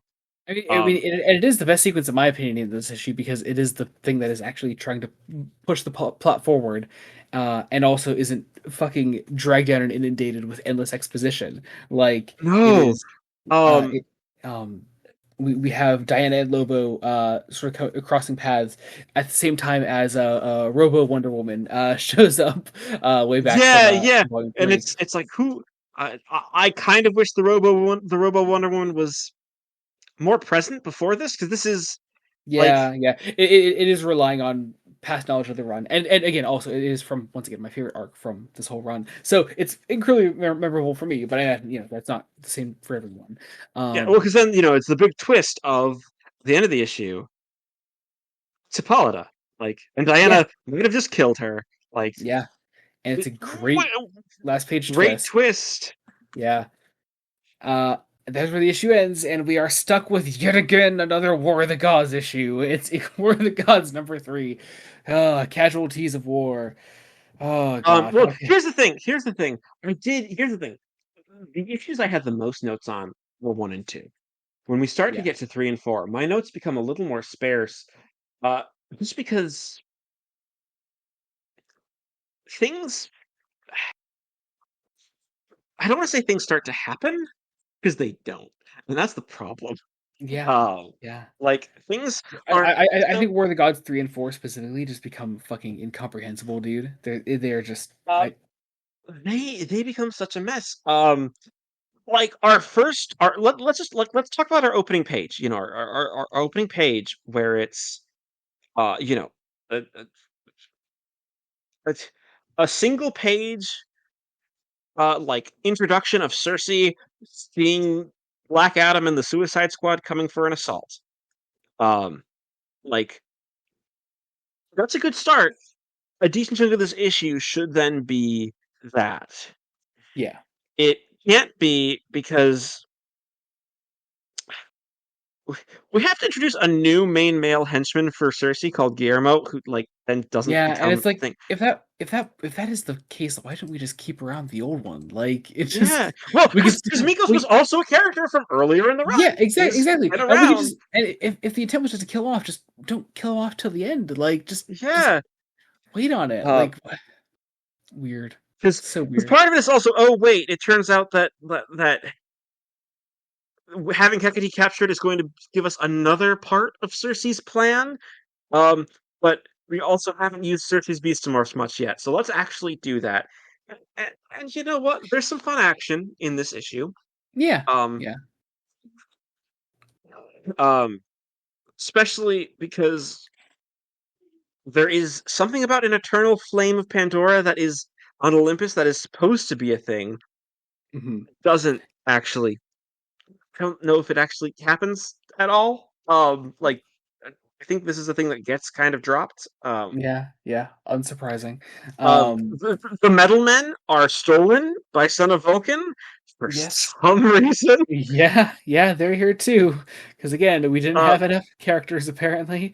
so Uh, then we go into Limbo, mhm. and it's at this point where I'm like, where we have a scene that lasts 3 pages, and we can actually fucking breathe. Oh, it's I'm it's like, a breath of fresh air. Because I'm like, oh Diana yeah. brings Hippolyta, who's blonde right now. I don't know what happened there. So just let's just say, yeah. Just remember, this is the who does the colors on this? Gene D'Angelo does the colors on the main like the event. Mhm. I I don't think Gene D'Angelo has done any colors for this run before, so it just I think it's just a he's not really familiar with these characters, Maybe, and yeah. uh, once again, uh, once again, I mean, the funniest fumble is still just turning Geoforce into the Flash for a single yeah, panel. turning G-Force into Wally West for like 2 seconds. Yeah, Um, but also the fact that you thought that was the Flash, it still shows that after 124 episodes, you still can't tell the difference between Barry and Wally because the clear distinction. It's the eyes, Jacob. The eyes would look I the way can that never they do remember if which it one was is Wally. which. Wally is the animated series White Eyes. Barry is the open eye socket thing. Like that. That's all it is. It's very easy. Okay, I've been okay. saying I've been explaining this to you since at least episode 6. I think it was. 27? No, I think episode 6 because that was when Wally first showed up in our stuff, or it was somewhere in the Death of Superman arc. It was one of those Some of episodes. the super. Might have Was been when episode Flash 6. first showed up on this podcast, and like, God. Uh, anyway, Yeah, but I do love. I also I love the emotion of Diana yeah, crying over her mother and oh, begging Hermes and Harmonia for help. uh, Um, and the fact that we're in a place where the gods' powers are limited, so we really can't do much. And so Diana's like, well, there's supposed to be this idea of Diana wanting to abandon the gods that doesn't like that it just becomes weaker and weaker when it oh, should be becoming well, stronger and stronger. Like, another thing that is set up and never followed up on. Crazy. um, yeah. And here's the thing: it's part of me theorizes that Perez didn't want to leave after this event immediately. Like, No, I don't think so. I think he was I think taken he out to probably war. wanted to get, especially with what happens in issue 62, which we can spoil it. It's where Steve and Etta become formally engaged. That like, oh, Yeah, like probably wanted to stay on to. He definitely wanted to stay on to see that through. yeah, Um, but editorial kicked him off. Also, Harmonia. There's one problem with the scene of Harmonia basically being like, "No, stay here. Actually, no, you can go." It's like, oh, okay. Um, yeah, yeah, Harmonia, you you and Pariah are on the shit list of characters who, in this book, who contribute less than they think they're contributing. yeah, Like, I won't yeah, say you're like Pariah and you contribute nothing. So you contribute some stuff. I think you're integral to the conclusion if I've read issue 4 correctly. yeah. Um, um, but we then cut over to our mystic characters. Animal Man's and here Animal now. Man, Animal Man's here because now as well. Yeah, apparently there was an Animal Man tie-in. Um, amazing, truly amazing. Uh, Here's the thing: this would not have been Grant Morrison's Animal Man. Um, no, no. no, Um, well, wait, hang on. or, Did Morrison? it might have been Uh, maybe. no, I'm looking at the issue, and it is Tom Veitch writing, so it's not. Okay. Or Um, yeah, Veitch, yeah. Veitch, Tom Veitch, I've always said Veach if it's spelled the same as Rick Veach. But Veitch, yes, and Steve Dillon doing the art. oh, Okay, that sounds rad actually. yeah, God, I love Steve Dillon. shame it's a One of the Gods tie-in. Amazing. We then get to see our Suicide Squad, featuring hey, look, Cat Boomerang, and Nightshade, and Javelin. Amazing. Um, My note uh, was fucking Jeff. fucking Why are Javelin, man. you here? Because he's the Javelin, man. I don't know. Yeah. All right. So yeah. So basically, this whole thing is Black Adam birthed into. I think part of the problem here is that Black Adam's characterization is also just kind of bland. Like Black Adam as a character, I think he wasn't Captain Marvel's nemesis until Jeff Johns, like Yeah, the nemesis. Like, and you can tell like I don't think they entirely knew what to do with him until Jeff Johns tried something, and that yeah, kind of just became standard characterization for yeah, better and worse. and it makes sense. Um, yeah. Also, Cersei flirts with him, and I'm like, oh yeah, right, yeah, that's you know, I'm glad I you're could, trying something. yeah, Like, I could see it. um, shame it's in this event. yeah, Um, yeah. Um, we then get oh over yeah, to she has an artifact that has connections to the gods that make up Shazam, but Black Adam Shazam, not Captain Marvel's Shazam. It's confusing. Um, As ever, the characters of Captain Marvel, Shazam, and Black Adam are incredibly confusing. yes. Um, um, Also, the fucking professor from Chicago is still he's here. just hanging around, man. He's Why are you here? just cuz, Like dude.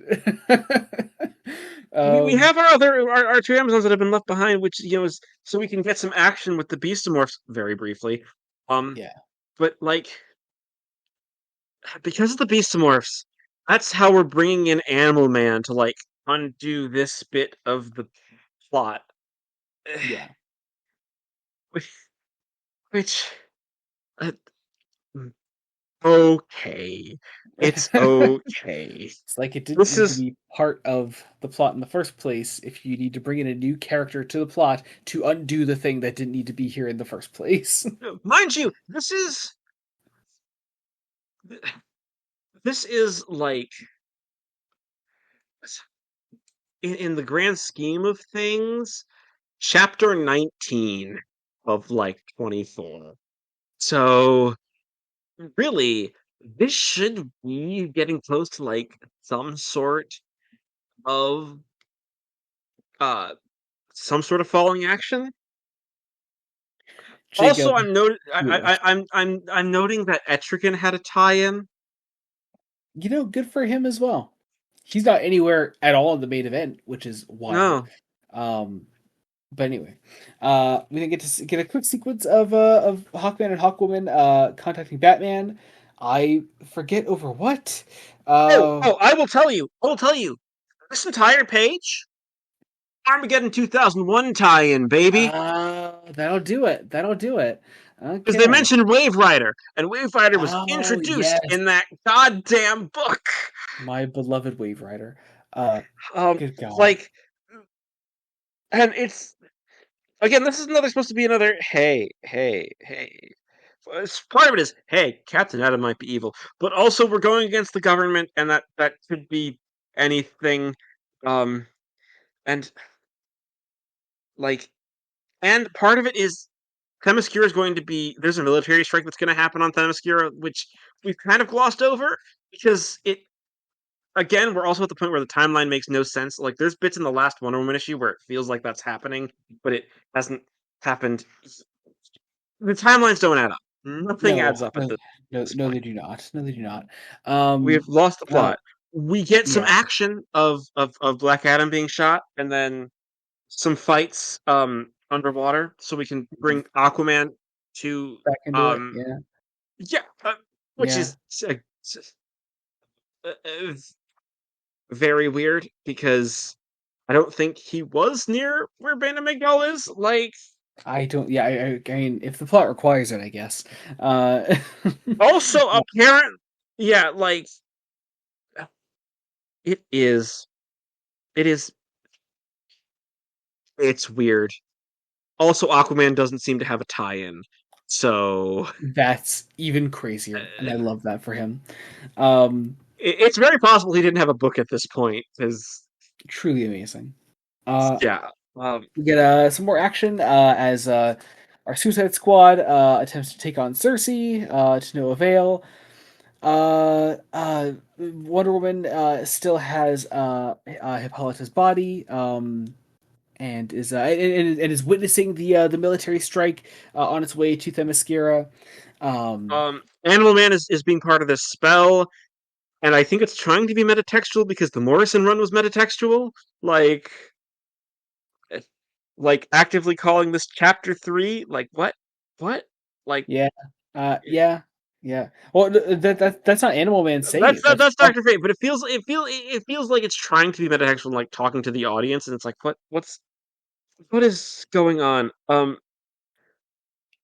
Phobos and Eris and technically Harmonia have been fighting. yes, because I would that's like to know. I would like where was this meant to be? Like, when was this actually happening? Like, because like oh it should god, work. It should work. It should be the siblings coming to blows. One of yeah, the few times Harmonia actually does something in this event. Like, yeah. Um, more action here then as Lobo is still taking on his sect of Amazons as Black Adam enters the fray. Get a big fight scene there. And then we decide, hello, Black Adam. I am the wizard Shazam. You And need also here are the Metal Men because they need to be here for some reason. And and an unconscious Billy Batson, which we did foreshadow somehow. It's a little earlier in this issue with stolen child's footprints on the beach. He is unconscious, and you need to help him. Um. not enough time to do that though because we gotta cut to another scene because Also, holy shit! I just realized we're only on page 25 of this issue. That's yeah, there's a shocking amount left.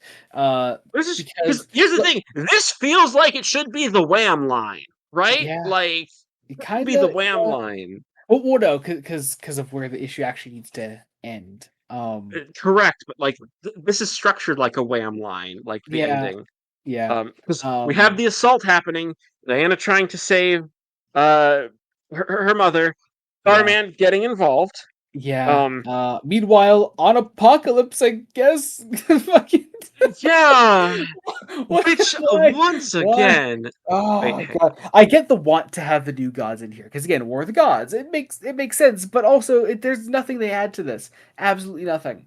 Uh, yeah, yeah, yeah. And yeah. I'm trying to like look through vaguely like the wiki on the tie-ins. I don't know where the hell Apocalypse was is gonna fit in because like Hilarious. Truly the hilarious. Demon tie-in is the one that comes right after issue 3, which Unless it's I'm like happening that. there, maybe. I No, don't because know. it's like a descent into. It's apparently where Clarion gets picked up on. Remember That's Clarion, fucking crazy. What? What, son? Oh my and god. the immediate aftermath of Diana's death. Like, Oh yeah, and it, spoilers. Diana's gonna die at the end of the issue. oh yeah, spoilers. Spoilers. Like Diana's gonna die. It's okay. He gets better in War of the Gods #4. She does. She truly does. God. Okay. Rest of the issue. Rest of the issue is, We fight Cersei. some more Beastamorphs. We fight some more Beastamorphs. Yes. Because of the Animal Man thing, they become people again. Huh. Also, And so, Indelicados. Wait, no, that's in Boston. yeah. Sorry. There's also this problem because we jump around so much with not as much establishing shots, and because at this point I think we have like 3 different pencilers and multiple inkers, and Uh-huh. it's visual continuity is tricky. Yeah. Uh, Yes, it is. Um. But we have we have this Cersei fight going on as Animal Man collapses. We have our Suicide Squad all under attack as well. and then Um, everyone starts to look at something at an explosion. Donna is screaming in pain, as is fucking Pariah. Pariah, why are you here? Go my away. beloved Pariah. I mean, I say Uh, go away. Apparently, you actually tie in the Titans tie-in. Whatever. Amazing, Uh, truly amazing. And so Hermes goes to take on Cersei.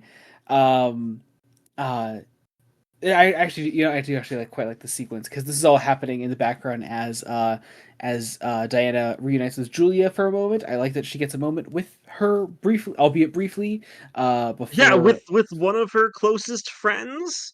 Um, which again should just be given more time to breathe. yeah. But Uh, we're rushing. We are rushing to the finish line. But as Diana arrives eventually to face off with Cersei, Hermes is just dead.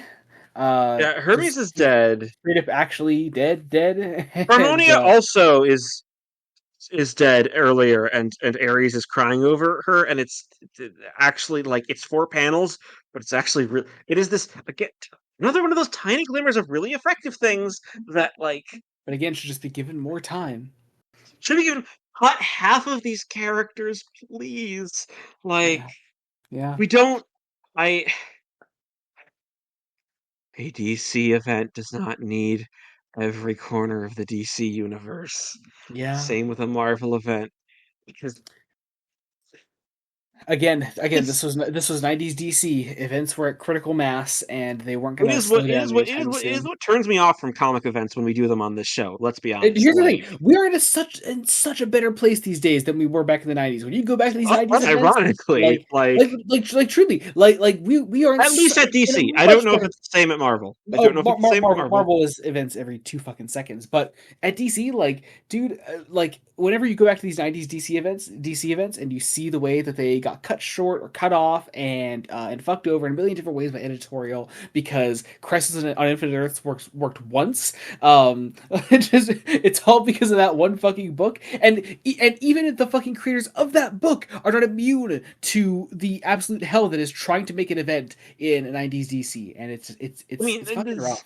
part of it again. I think this is just an exercise, and part of it is the need of an editor, like need of an active editor who's helping to wrangle. Because let's be honest, that's probably part of why Crisis works so well is because of the editorial team making it so. And also One, Wolfman and Perez. I mean, come well, on, one it's getting everybody on page years before Crisis was even set to begin, so they could start putting stuff in. When you even get Alan fucking Moore to foreshadow Crisis, it's true. like And do tie-ins to Crisis, you, when we get there in his Swamp Thing, that happens. that Um, happens. yeah, And I mean, one, you create a situation. So Marv Wolfman and George Perez, and as well as their letterers and their colors. So I'm not sure who letters and colors Crisis, but they should well, color. They should both be in the same conversation. To just go and focus on making Crisis work while also keeping Wolfman and Perez on New Teen Titans because New Teen Titans was still going on with that team at that point. people Uh, also really like to ignore the fact that Crisis was the culmination of years of build-up in other books. It didn't just happen overnight. It's these things aren't something that you could just jam into a 4 month event and then be done with and, it. You know? and weirdly enough, a lot of War of the Gods was built up. Yeah, but Just and but the weird thing is you know, everything that was and, built up is not in the actual pages of and War of the Gods. yeah, and I don't want to say anything bad about George Perez because I don't think I can bring myself to truly do it, but I'm gonna try and say that I He just dropped the don't ball think on this one. he did. And of course, yes, of course you could blame editorial for fucking him over in multiple ways, No, but no, but he also also like by at this point, I also do not think War of the Gods should have been, even in his most ideal version of this story, I do not think it should have been a DC universe spanning event. I think it should have been uh, focused on Diana in the first place, and and here's the maybe thing: I have a feeling that when he pitched it in 1990, that's probably what it started as. That's likely what it maybe started as. I don't know. Um, We don't like know for sure. You know, we don't there's know no for way sure. about it. Um, But oh god, unless it's unless someone get Karen Berger on the phone and Karen. you spell Karen, I will give you my number. Call me tonight. this. I really would Ours. like to know. I also would like to. You must have stories about editing Vertigo. I just want to talk to you in general, please. Anyway, fuck. Okay, issue ends. Cersei kills Diana. That's that. And you know what? Diana's death is effective. It's effective. It's a good moment. Bar the last four panels because hi Lilith. Also, we're in Terry Long's apartment, so I'm 90% sure Lilith is definitely a Titans thing. Yeah, Like yeah. Um, but that ends that. It takes us into Wonder Woman number 61. I love this cover. To avenge an Amazon. It's good stuff. yeah, and you know what? For the penultimate Wonder Woman issue of the run, like I am so glad we actually get like basically all the Wonder Woman supporting characters throughout this entire thing. Like yeah, yeah. Um, Uh, because this is where we get to find out what happened to Vanessa, and this is where Indelicato and Julia get to sit. Or like the framing is Indelicato and Julia just sitting down and talking in the wake of Diana's death. Both of them yeah. blaming each themselves because their friend died. It's sad. I also Um, just love this first page. The World News Wonder Woman dead stories begin on page 3. Just good stuff. I love the framing that Perez has done multiple times throughout his run of just as like a news event, Yeah, yeah, it's good shit. uh, like Uh, but we open on Julia and Indelicato reunited. as our framing But does. also, we acknowledge they don't really know each other all that well. They didn't really interact too much. Yeah, Um, yeah. But and we do get Delicado is drunk because uh, who would be? yeah. Um, But he's gonna try to tell a story anyway, and we're gonna get to learn a little bit more about what happened with Cheetah recently. Before and let's make it really sympathetic to poor Barbara Minerva because part of yeah. this flashback is that he was drugged and abducted from Arkham Asylum and forced to become Cheetah through different means that make her need more blood. Like Oh it yeah, is, it is horrific, and I love Jill Thompson's art on it. yeah, And the colors being just so almost mono, like similar, shaded so similarly. yeah, Um, yeah. Yeah, really, really enjoy that. Um, yeah, it just helps to tell the kind of story that Perez wants to tell here. Um, Puts it in stark contrast with the rest of the issue. Um, because we're paralleling this with basically the funeral arrange, and a lot of it's the funeral arrangements at Themyscira, mainly getting Diana's funeral pyre, yeah, as well as we know that Hippolyta's alive. She's not doing well. She's alive, and there is the real overhang of what's going to happen when she recovers and finds out her daughter's dead. Like hmm it's it's good. It's great yeah, stuff. yeah, Um, yeah. Um, we had a sequence of Superman and oh Superman trying to get basically trying to get the army to turn back. It's a flashback. Um, yes, um, because guess what? Clark's gonna partially blame himself too. yeah, Like yeah. That's a really nice. That is a really nice touch. I do like that. Um, we get to see Etta and Steve facing the unfortunate repercussions of their actions. mainly Um, that Etta is going to be the one actually punished with a court martial. yeah, Um, it does seem that General Hillary is back in charge at least a little bit, and we'll see why in the final issue. Because again, things keep happening off page because yeah, yeah. And these things are all meant to happen kind of like simultaneously. It's a whole clusterfuck. We get another sequence. we get a big explanation of what the Hellfire spell actually was. Mhm, Um, like and that all of the stuff with the Amazons of Bane and Migdal was a diversion so she could get these things to use Cheetah and get this Hellfire spell. Also, it's also how Haslak, that is our museum curator from Chicago, is a part of all of this. And fascinating that we're leaving this actual explanation for this late into the story because like what was his it, point? He still doesn't yeah, serve much of a point. yeah, yeah. And that the chalice actually is sort of partially what created we'll find out what created the Robo Wonder Woman. Mhm, Um and yeah. that's how Holiday was tricked. Um Mhm. Uh, and this was all basically the whole point is we want the world versus Wonder Woman as a distraction. yeah. Um Uh, uh, we then this get is where that. we find out that hey, Dr. Psycho, that's how we got he got that's how they got Hermes and to everything. Like there is a slight sense of telling and not showing, just because even though this issue is paced very well and is incredibly effective at some things, there still is not enough time to get to everything that it Yeah. wants to do. Oh, Um, absolutely. I Yeah. We do then get that really great sequence, as mentioned before, with Clark sort of like blaming himself for Diana's death. Lois kind of being there for him. I really enjoy that sequence as well. yeah, Really sweet stuff. We then get that flashback then to what happened with Hippolyta that turned her into Robo Wonder Woman. For lack of a better term, I know there is an actual name for that character, and I truly cannot remember what it is right now. yes. Also, Maxi Zeus apparently had some part to play in all of this. Yes. Question mark. And I'm like, okay, okay, Amazing. George. Yep. Truly amazing. Uh, uh, we get more flashbacks as to what happened with Cheetah, um, as we see as we catch up also with our Amazon that was attacked at the end of last issue. Attacked and Or killed. sorry, last volume. Yes, yeah, it was killed in the Yeah, last like volume. attacked and killed. Mhm. Like, and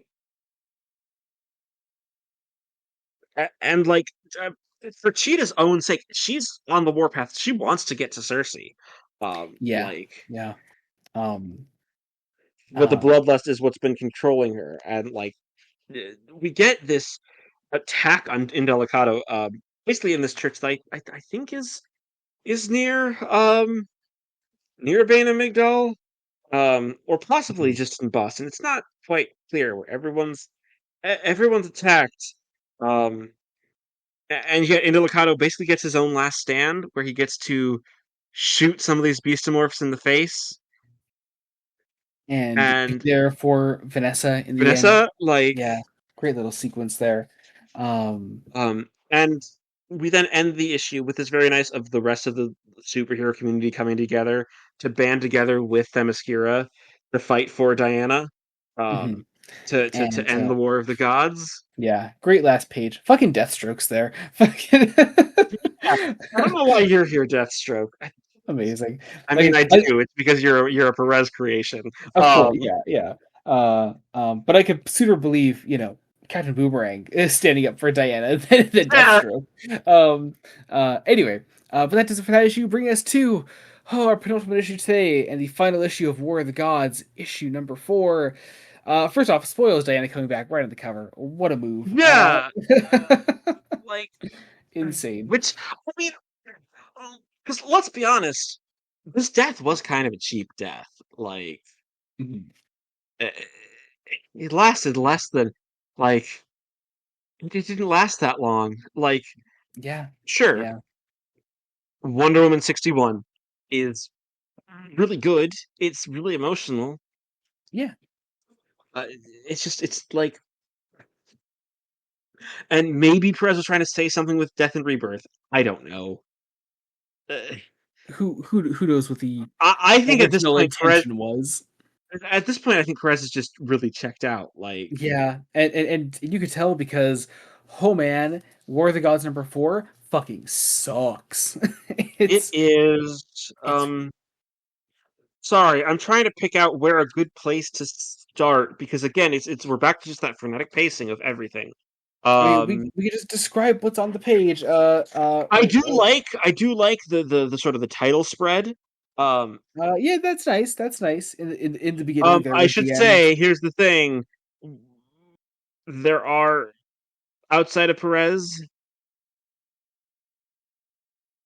one, two, three, four, five, six finishers. Some of whom are definitely also doing pencils. Yeah. Um, There are like also 3 editors credited on this.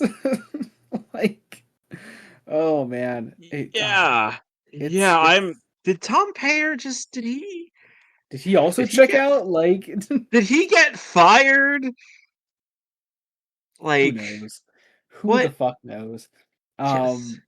Um. Anyway, this absolute clusterfuck of an opening is all of our superheroes having banded together, catching readers up who do not read Wonder Woman number 61, getting them all up to speed on our superheroes banding together to go after Cersei, and we get a retelling of the funeral pyre scene.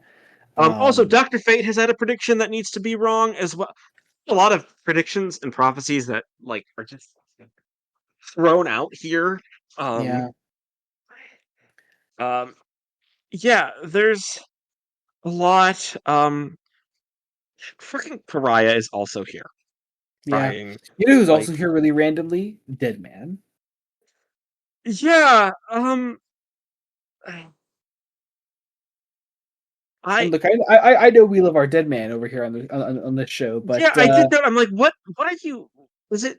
to try to bring her back or connection to Donna. Maybe I don't know. It's weird. I have no Um, clue. because Donna is still screaming and is still like captured.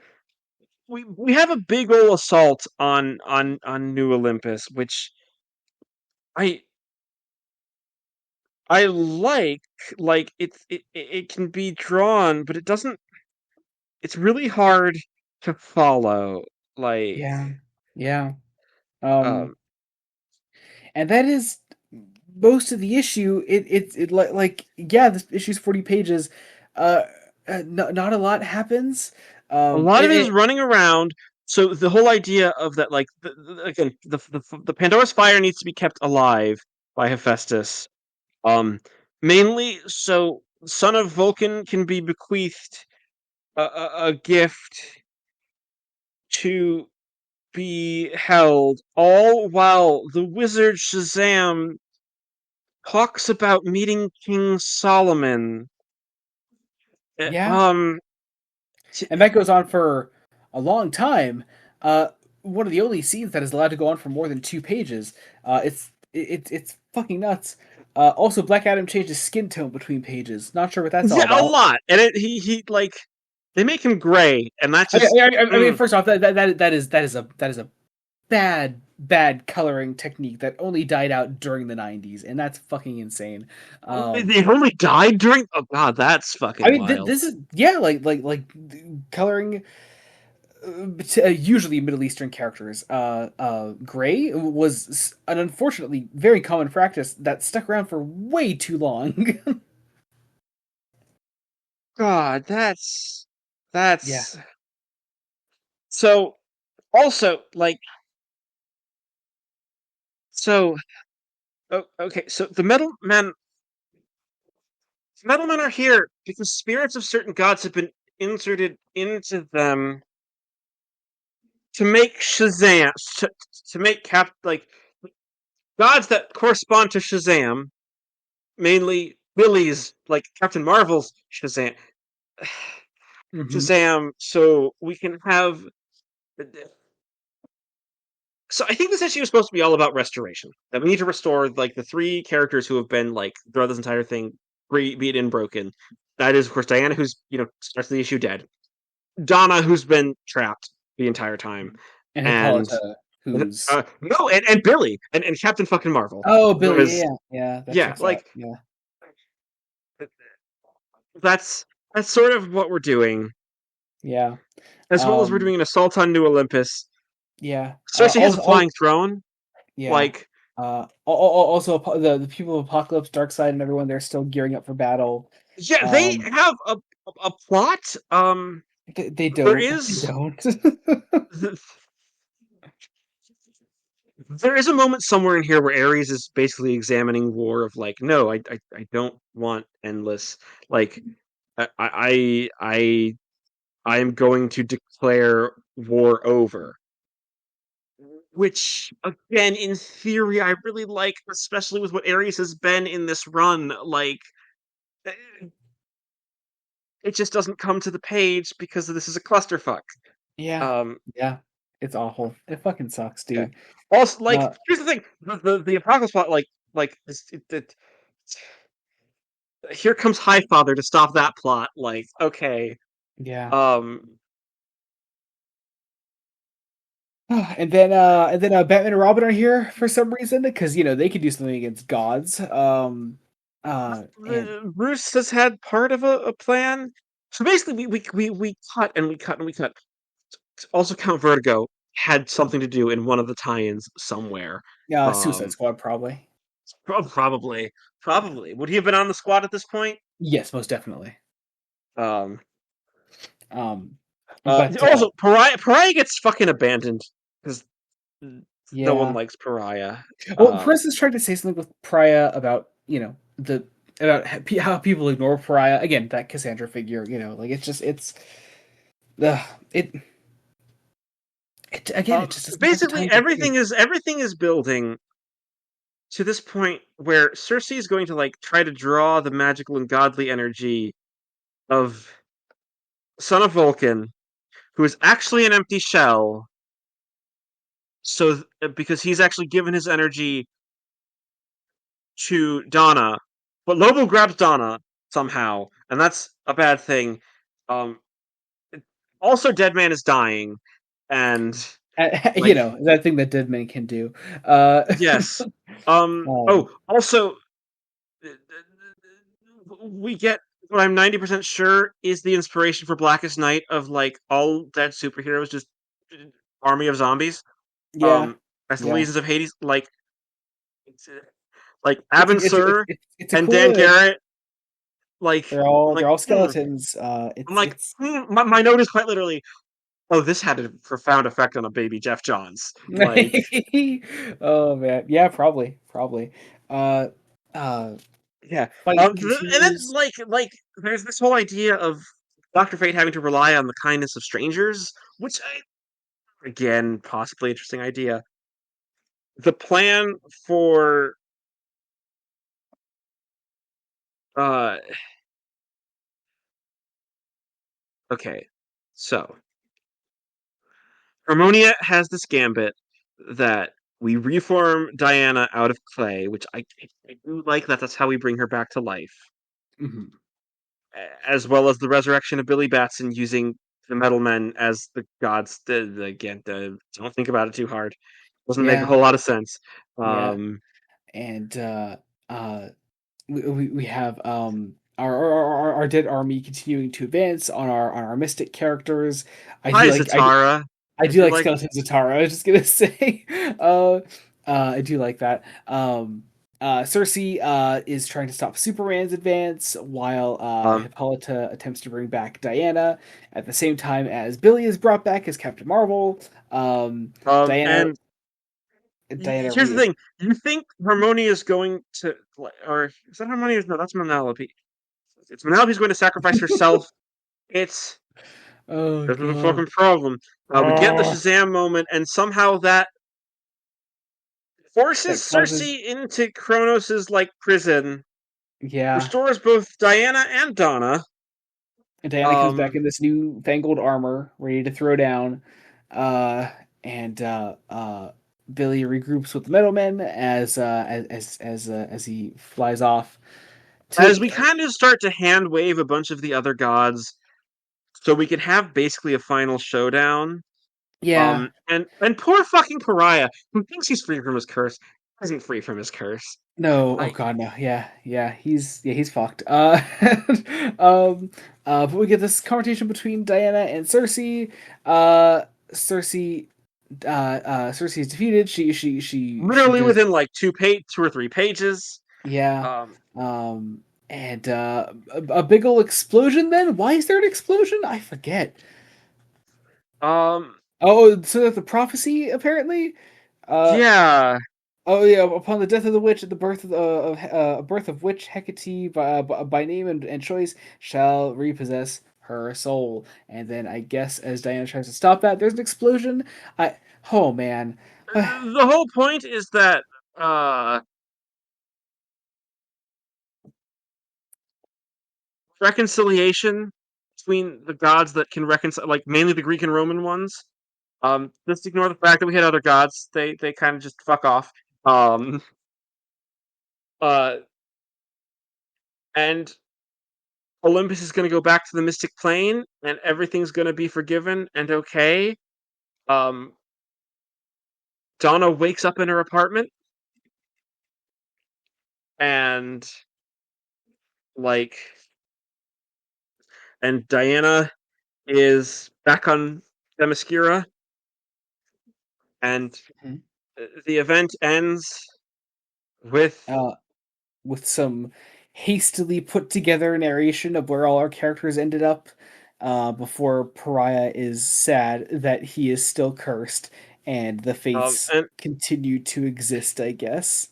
also the Phantom Stranger is watching for some reason, and I Oh don't. man. Oh god. Truly Potential Man the book. Oh man. Fuck. There's still one issue, and I'll say So one issue before we move into 62, because 62 is going to be the one where we can sing some actual praises because it's yeah, great. it's beautiful. When Uh reading this, I struggled just to get through these. Yeah, it is a rough read. Like the problem is when you factor in the Wonder Woman stuff, I'd argue this book becomes just kind of at best mediocre. Mm. And a lot of that is because of the heavy lifting of one final issue, which Yeah, is it's like so good. It's so perfect. good. Yep. I just I wish we lived in a world where Perez had a supportive editor so he didn't become so burnt out by the end of this. Yeah. Um, because Wonder Woman 62, it's Perez's goodbye to the character Hmm. and his goodbye to DC Comics. He Yeah. left DC after this for a Yeah. while. You Like, can't blame the guy. You really can't. Um, so here we go. Wonder Woman 62. This is it. Um, all right. Wonder Woman newly restored. We are still not fully immune to War of the Gods' trappings. We do still need some flashbacks to catch us up on things that happened in the immediate aftermath of the event. well, mainly because those things weren't shown in the actual issue. Like, Yeah. Yep. We get to see Diana and Hippolyta parting ways with the Thanagarians. This, I believe, is also more Armageddon 2001 setup, right? I think so. I think anything Um, involving Hawkman and Hawkwoman would lead directly into that at this point. yes. Or well, here's Um, the thing. Or it should be if it wasn't for part of it is things because some stuff gets delayed. Like publishing is a clusterfuck at this point. mhm. Like Armageddon was one of those events that was massively delayed with the annuals. Like they were having their own problems, and Yeah, the leak happened, so it's we need to hastily rewrite shit. Um, and Chris Chibnall ass. hastily rewrite shit. Not worse than Chris Chibnall. At least when Chris Chibnall rewrote shit, like it wasn't mid production. Like Yeah. things had Well, been released. Like no. I think do you know the Chibnall Broadchurch story? oh yeah, he was gonna change the Yeah. He had a whole murderer's other thing identity. planned if at any point during the production or I think the release he was gonna totally change the ending. Yeah, Like, don't do this. Don't do this. yeah, I do love this whole idea that Themyscira needs to be rebuilt. I love the media spin of uh actually things were wrong and it was one bad general who was manipulating us and we acknowledge our mistake. This is fiction because the United States military is acknowledging their mistakes. Um yeah. and then um, yeah, watching the broadcast are Steve and Etta and he proposes to her. Like yeah. It's a sweet scene. I really love it. Really sweet stuff. Um, we just see before the then. next day they find that the charges against them are being dropped. Like Yeah, again, shockingly good things happen. Again, this is how you know it's fiction. But we then get to see Julia talking to her mother over the phone. I always like little touches that they speak in Greek. That's always very nice. Um, and then we see Vanessa. Just some really sweet little like domestic scenes. Just a really nice wind down from all of this absolute of insanity. Vanessa trying to talk to her grandmother in Greek and just not doing it right. Like Yeah, yeah. we see it phonetically. I don't know what it means, but it's It's funny. adorable. Yeah, I like it. Um, great little sequence with Indelicato as we start to like sort of wrap him up. We see like a positive future for him as well. I like that. Um, Uh, before going to another flashback, um, this time it is a another funeral pyre. This time for who's it for again? Oh, I'm. this is from Penelope who died. Oh Like yes. 'cause her death again. Her death was sacrificed for Diana. Not made clear because of issues with art in War of the Gods #4. Yep. Yep. Um, yeah, Uh, like yeah, again, really effective funeral and dealing with the aftermath of that. yeah. We get this nice little sort of farewell scene then between Diana and Shiera. I like them sort of like parting ways. That's very nice to see. Because because Diana's gonna go and you know, um, gonna go back to man's world and still be yourself. Yeah. We have again more of the army wrap up. Yep. The actual This is the scene where This Steve is where we get the Corrigan. fucking Yeah. proposal, which is Yeah. beautiful. We have had this Yeah. relationship build up for the entire run, and I do wish Perez got to do the wedding. I know the wedding happens Yeah. under William Messner Lopes. And as Yeah. far as I can tell, Perez didn't have any ill will towards William Messner Lopes Yeah. because Yeah. Um. Perez is professional enough to understand that he had nothing to do with this. Yeah. Uh, Um. I'll get a scene of Diana visiting our injured Amazon. for Philippus, who is Philippus. Yeah. yeah, and they're making their slow recovery. I do like just the images of slow recovery that there's There's still a long it's way gonna to take go. There's time. still, yeah, Yeah, yeah. I like that a lot. Um, we get those scenes. even for Hippolyta, who is alive. Yeah. Um, Hippolyta, who did not die. who did not die. Yeah. Um, God. Fucking, fucking Indelicato then. Oh, this poor guy. Um, his whole, well, his place burns down. Uh, the dude cannot catch a break. Um, No, and you know what? He loses his book manuscript. He uh, only had the one copy. Um, who does that? Who does that? What are we doing in Delicato? Come on. uh, Cool. at least nowadays you have the cloud. Yeah, yeah, So true. Very true. Um, and then we and get, I oh man, we get Diana, reunited with Julia, finally. This at beautiful, Vanessa's graduation, yeah. like Oh, it's so sweet. I love it. We do like two of the scenes sort of like in parallel of like of Diana on Paradise Island alongside her seeing Vanessa graduate. It's a very nice graduation speech that goes alongside this scene that I really love. so Um, much of this narration just becomes a tribute to what Wonder Woman means as a character, yeah, uh, and what she yeah. should be to so many young girls. And then the last Oh man, page I love is this. Uh, the comic that was being made about Wonder Woman. The writer of the comic is leaving, and he wanted to send a letter to Wonder Woman, and they cannot reach Wonder Woman because she's Wonder Woman, and so we, the reader, get the letter, and and it reads it is both in you um it's George Perez's final message to this character that yeah. he loves so much. It Um, reads, Dear Princess Diana, I just wanted to let you know just how grateful I was that you allowed me to document your adventures. And it is with great sadness that I must now announce my retirement from the Wonder Woman series. I've learned a lot these past few years, and I'd like to think that I'm a better person for having followed your adventures, and hope that I did your exploits justice. As often happens in life, it's time to move on to start working on that next chapter in the book of life, a recurring image you'll notice in my final issue. I leave you in the capable hands of one William Mesner Loebs, about whom you might want to ask your new friend Dr. Fate and the talented Jill Thompson. Well, that's it for me. I'm glad your current troubles are over and hope your future will prove less hazardous. In your line of work, I know that seems unlikely, but there is no harm in hoping. Take care, Princess Diana, and as they say over on Themyscira, the glory of Gaia be with you. Best, George Perez. George God. Perez, Oh, poor. I love him. Oh, I God. also just love that despite the bullshit happening behind the scenes, like he's like, I'm gonna end my run on a high. Um, There's I that am beautiful just willingness to pass the torch despite yes, circumstances. yes, and I do believe people do. I think people do like uh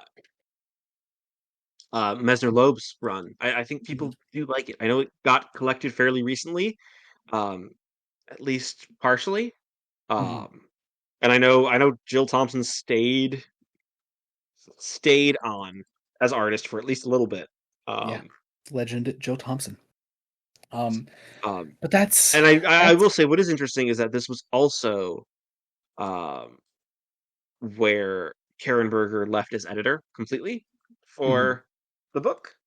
Yeah, So yeah, basically a fully new team.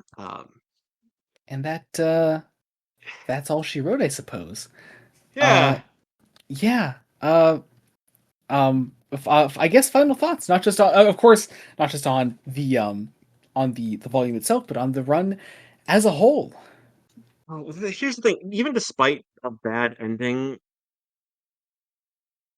this is probably one of my favorite runs as a whole that we've read. Like this, Mm, uh, from the beginning, Perez loves this character, and I don't want to say has written the definitive Wonder Woman, but probably for me has written the definitive Wonder Woman. Like hmm, I, it's gonna be really hard to beat some of like what this has done on the whole. yeah, Not to say that it can't be done. There are other Wonder Woman runs that I am very curious to read. yeah. Um, I'm uh, excited. I'll say this, I don't know exactly when we're getting to our next Wonder Woman run. Of course, we do cover Wonder Woman regularly on Fresh Face One Shots, yes, so that's always nice to have. But as far as our next one on this main podcast, I don't know when it will be coming up. I know what it will be. I know for a fact what the next run will be. Um, but uh, but that'll be a story for another time. I think some separation from this will do us good. Especially yeah, unfortunately, as we did have to spend a lot of this volume being really negative, and that really fucking negative. And sucked. I didn't want to be like, but it's just several balls were dropped. Some of the blame does sadly lie at the feet of George Perez getting burnt out halfway. Like I think halfway through, you can just feel the burnout really hit, and then Hmm. it it he's just all right. I've got to wrap this up. Yeah. Um, Yep. It hurts. It really does. It doesn't stop the run as a whole being fucking phenomenal, being character defining, and something that I know you've. I'm so glad that like this is one of our earlier runs we started on the podcast. To have finished it so many years later is first of all a crazy thought in general, but also to know that it resonated with you so much was always really rewarding for me to just be like to know that I just like I picked something that you enjoyed as much as you did. I don't know. You never quite know how it's true for any recommendation, but of course, when you're doing a podcast like this, there's a certain level of like you really hope you get it right, and what if I hated this? What if I hated this? yeah, Um, yeah, totally possible, totally possible. Um, all things considered, I'm glad you didn't. I'm glad you of enjoyed course. it for the most part. Um, I'm glad to have done this run with you. I'm so happy. I Yes. really am. Well, I guess No. that covers that for us. As is tradition on the podcast, we have one more episode in this current block of DC episodes. Yeah. Yeah. We have one more. One What, more. what do we got? What do you think? What's up in your head? I'm What do putting we my got? eggs in a basket. I'm One putting them in one basket, Jacob. basket. Jacob. This is You know better. dangerous. I You know know. better. However, a lot of this has been theme of this has been let's finish runs that we started at this point a long while ago. Um, so I think we're actually finishing another one. I think we are doing Dark Side War. We're finishing Jeff Johns' Justice League. We're going to tie that run in a nice little bow, basically, so that when we come back to DC after our Marvel block, we have several characters who can get new runs. Now And that's it. That's your only that's it. guess. That's my guess. That's my guess. Okay. All right. Well, let's see as we spin the wheel and find out. There's no wheel to spin. I don't have a wheel. Jacob, I have great news. You've done it again, my friend. Yes, indeed, we are finishing Jeff Johnson's Justice League next time with Dark Side War, both volumes one and And two now, of dear Dark Side War. listener, this is the last time I will get it right. I Yeah, for a while. I don't think you're gonna get it right for a hot minute now. So I can I I can I tell you what the next episode is after this is not going to be. Like yes, absolutely. it's not Yes. going to be Spider-Man Volume 6. Or yes, we're you, at 6. okay, we shall see. We shall see. But hey, plenty of time to speculate on that in the future. For now, we have one more DC episode to get through, and we're going to finish another run. I do really like that the runs we have finished across these past three episodes, or what will be past three episodes, is Action Comics was the newest one we started. Wonder Woman before that. Jeff Johns' Justice League was a damn near start of the podcast run. Yeah, So that was episode that was the 13. first non-Batman Superman episode. Like Yeah, episode 13. Uh, Crazy. So I'm excited to finish this up next time. Cannot wait. In the meantime, we have some promotions to get out of the way. Jacob, what do you have going on in your life, my friend? I mostly have my blog. I review a couple of things. At this point, I've definitely got some Doctor Who comics reviews on the horizon. I've been reviewing the comics featured in The Incredible Hulk Presents. Hell yeah. Yeah. They are, well, I've only done the first one as at time of recording. I may have done another couple at the time of release. We'll see if my motivation to continue, because the first one's not great, is really bad. I know I've read all of those. I don't remember much about them. The first one basically has the doctor tell a guy, "Hey, yeah, go to this bar and tell him you're my friends," knowing full well this is full of enemies. Like I did the not doctor remember tries to get a man anything about killed. them. Yeah, that's Like it is that is the true, plot. true Seventh Doctor activity. True No, Seventh no, it's not like I'm part of like a clan or anything. It's just like I don't like you because Doctor. So okay, don't okay, talk. okay, okay. So Sixth Doctor activity. uh, Basically, and I amazing. will have been reviewing Star Trek: The Next Generation for the first time. I will have done at the time that's coming out an episode called Galaxy's Child, which Galaxy's I don't know anything. Child. Yeah, I don't know what happens in it, but I've checked the writing credit, and I'm not looking forward to it based Yeah, on the writing credit. it's not a favorite. I'll say that. But yes. Likewise, I'm also reviewing Star Trek Next Generation on Blood Note Studios on the channel with my brother. Doing video reviews for that. We are at the time of this coming out. We have recently put out our video review for First Contact. Very good episode. Good Riker episode. And also on our Patreon, patreon.com/Blood Studios, you can get our next review, which is, of course, Galaxy's Child. You can get our thoughts on that a week early if you're over on Patreon at either the Ensign Lieutenant or Commander tier over there. Also on Patreon, you can get exclusive Star Trek commentaries. We're going through all of TOS again. At the time of this coming out, we have started. I know. Hang on, wait. We have finished season 1 with Operation Annihilate. Our next commentary is Amok Time, starting season 2. And likewise, also once Fresh Face Comics goes tri-weekly, the Star Trek commentaries on Patreon will also be going tri-weekly because that's our opposite Monday show. So basically, it'll be an off week, a Star Trek commentary, and a Fresh Face Comics episode will be the Monday order after episode 125 of this podcast comes out next in 2 weeks from when this comes out. Also on Patreon, there are bad movie commentaries. For July, we're doing or have probably already done. I don't know if it's out yet. Jaws 2. Jaws 2. No, I'm just saying I don't know if it's out yet on Patreon. It might be out in the next coming days. But yeah, Jaws 2, and then what August is going to be something. I'm sure. What is I'm trying to remember. It might be the big August? one. Oh no, August is Cats. Fuck. Yeah, August is Cats.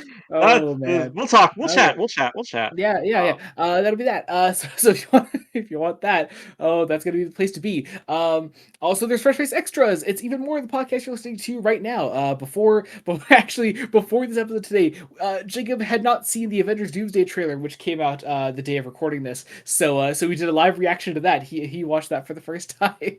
So that's in Fresh Face Extras for this week. So go check that out if you're a fan of Avengers Doomsday. If you're not, there is a general support tier on the Patreon. Is the cadet tier. It's only $1 a month. It doesn't get your name down below on every video we put out. People are seeing the name down there. They'll see you're a cool person. They want to be a cool person too, and they will join the Patreon because that's where cool people go. Otherwise, on Blood Studios on the channel, there's also R2BD. It's my Star Wars show I do with my brother. We are currently working on finishing up the Cal Kestis saga with Jedi Survivor. That's supposed to be a July episode, but it's probably gonna end up being an August episode because again we're going through a whole much longer video game than Fallen Order. So that'll probably be out in August, and we'll make up for that with another episode in August, which I think should be. I think we're covering Mask of Fear then. So be on the lookout for that when that is out. But beyond that, there's also oh god, Fresh Face One Shots. That's the other thing. Fresh Face One Shots, where we cover current comics coming out. We cover Superman by Joshua Williamson, Wonder Woman by Tom King, Batman by Matt Fraction, and The Uncanny X-Men by Gail Simone. All of those come out regularly, month to month, and we have a lot of events coming up for those for Batman and Superman. So Yes. things are going to get busy. So if you want to support our endeavors, Patreon is the place to be, and if not, just subscribe to the channel. Any support there is greatly appreciated. appreciated. Our socials are down below. Our link trees are there. You can follow us wherever you want to follow us. Be sure whatever podcast platform you're listening to us on, be it Spotify, Apple Podcasts, Google Podcasts, etc. Leave a rating, follow, subscribe, whatever you do on that platform. Make sure you do it and show your support over there, because it really does all go a long way. It lets that platform know that people like this show and that they want to hear more of it. So let them know that for sure. All right, I guess that does it for us today. Thank you all so much for listening. Until next time, this has been Joey Morgan. Jacob Licklider. Goodbye. Bye.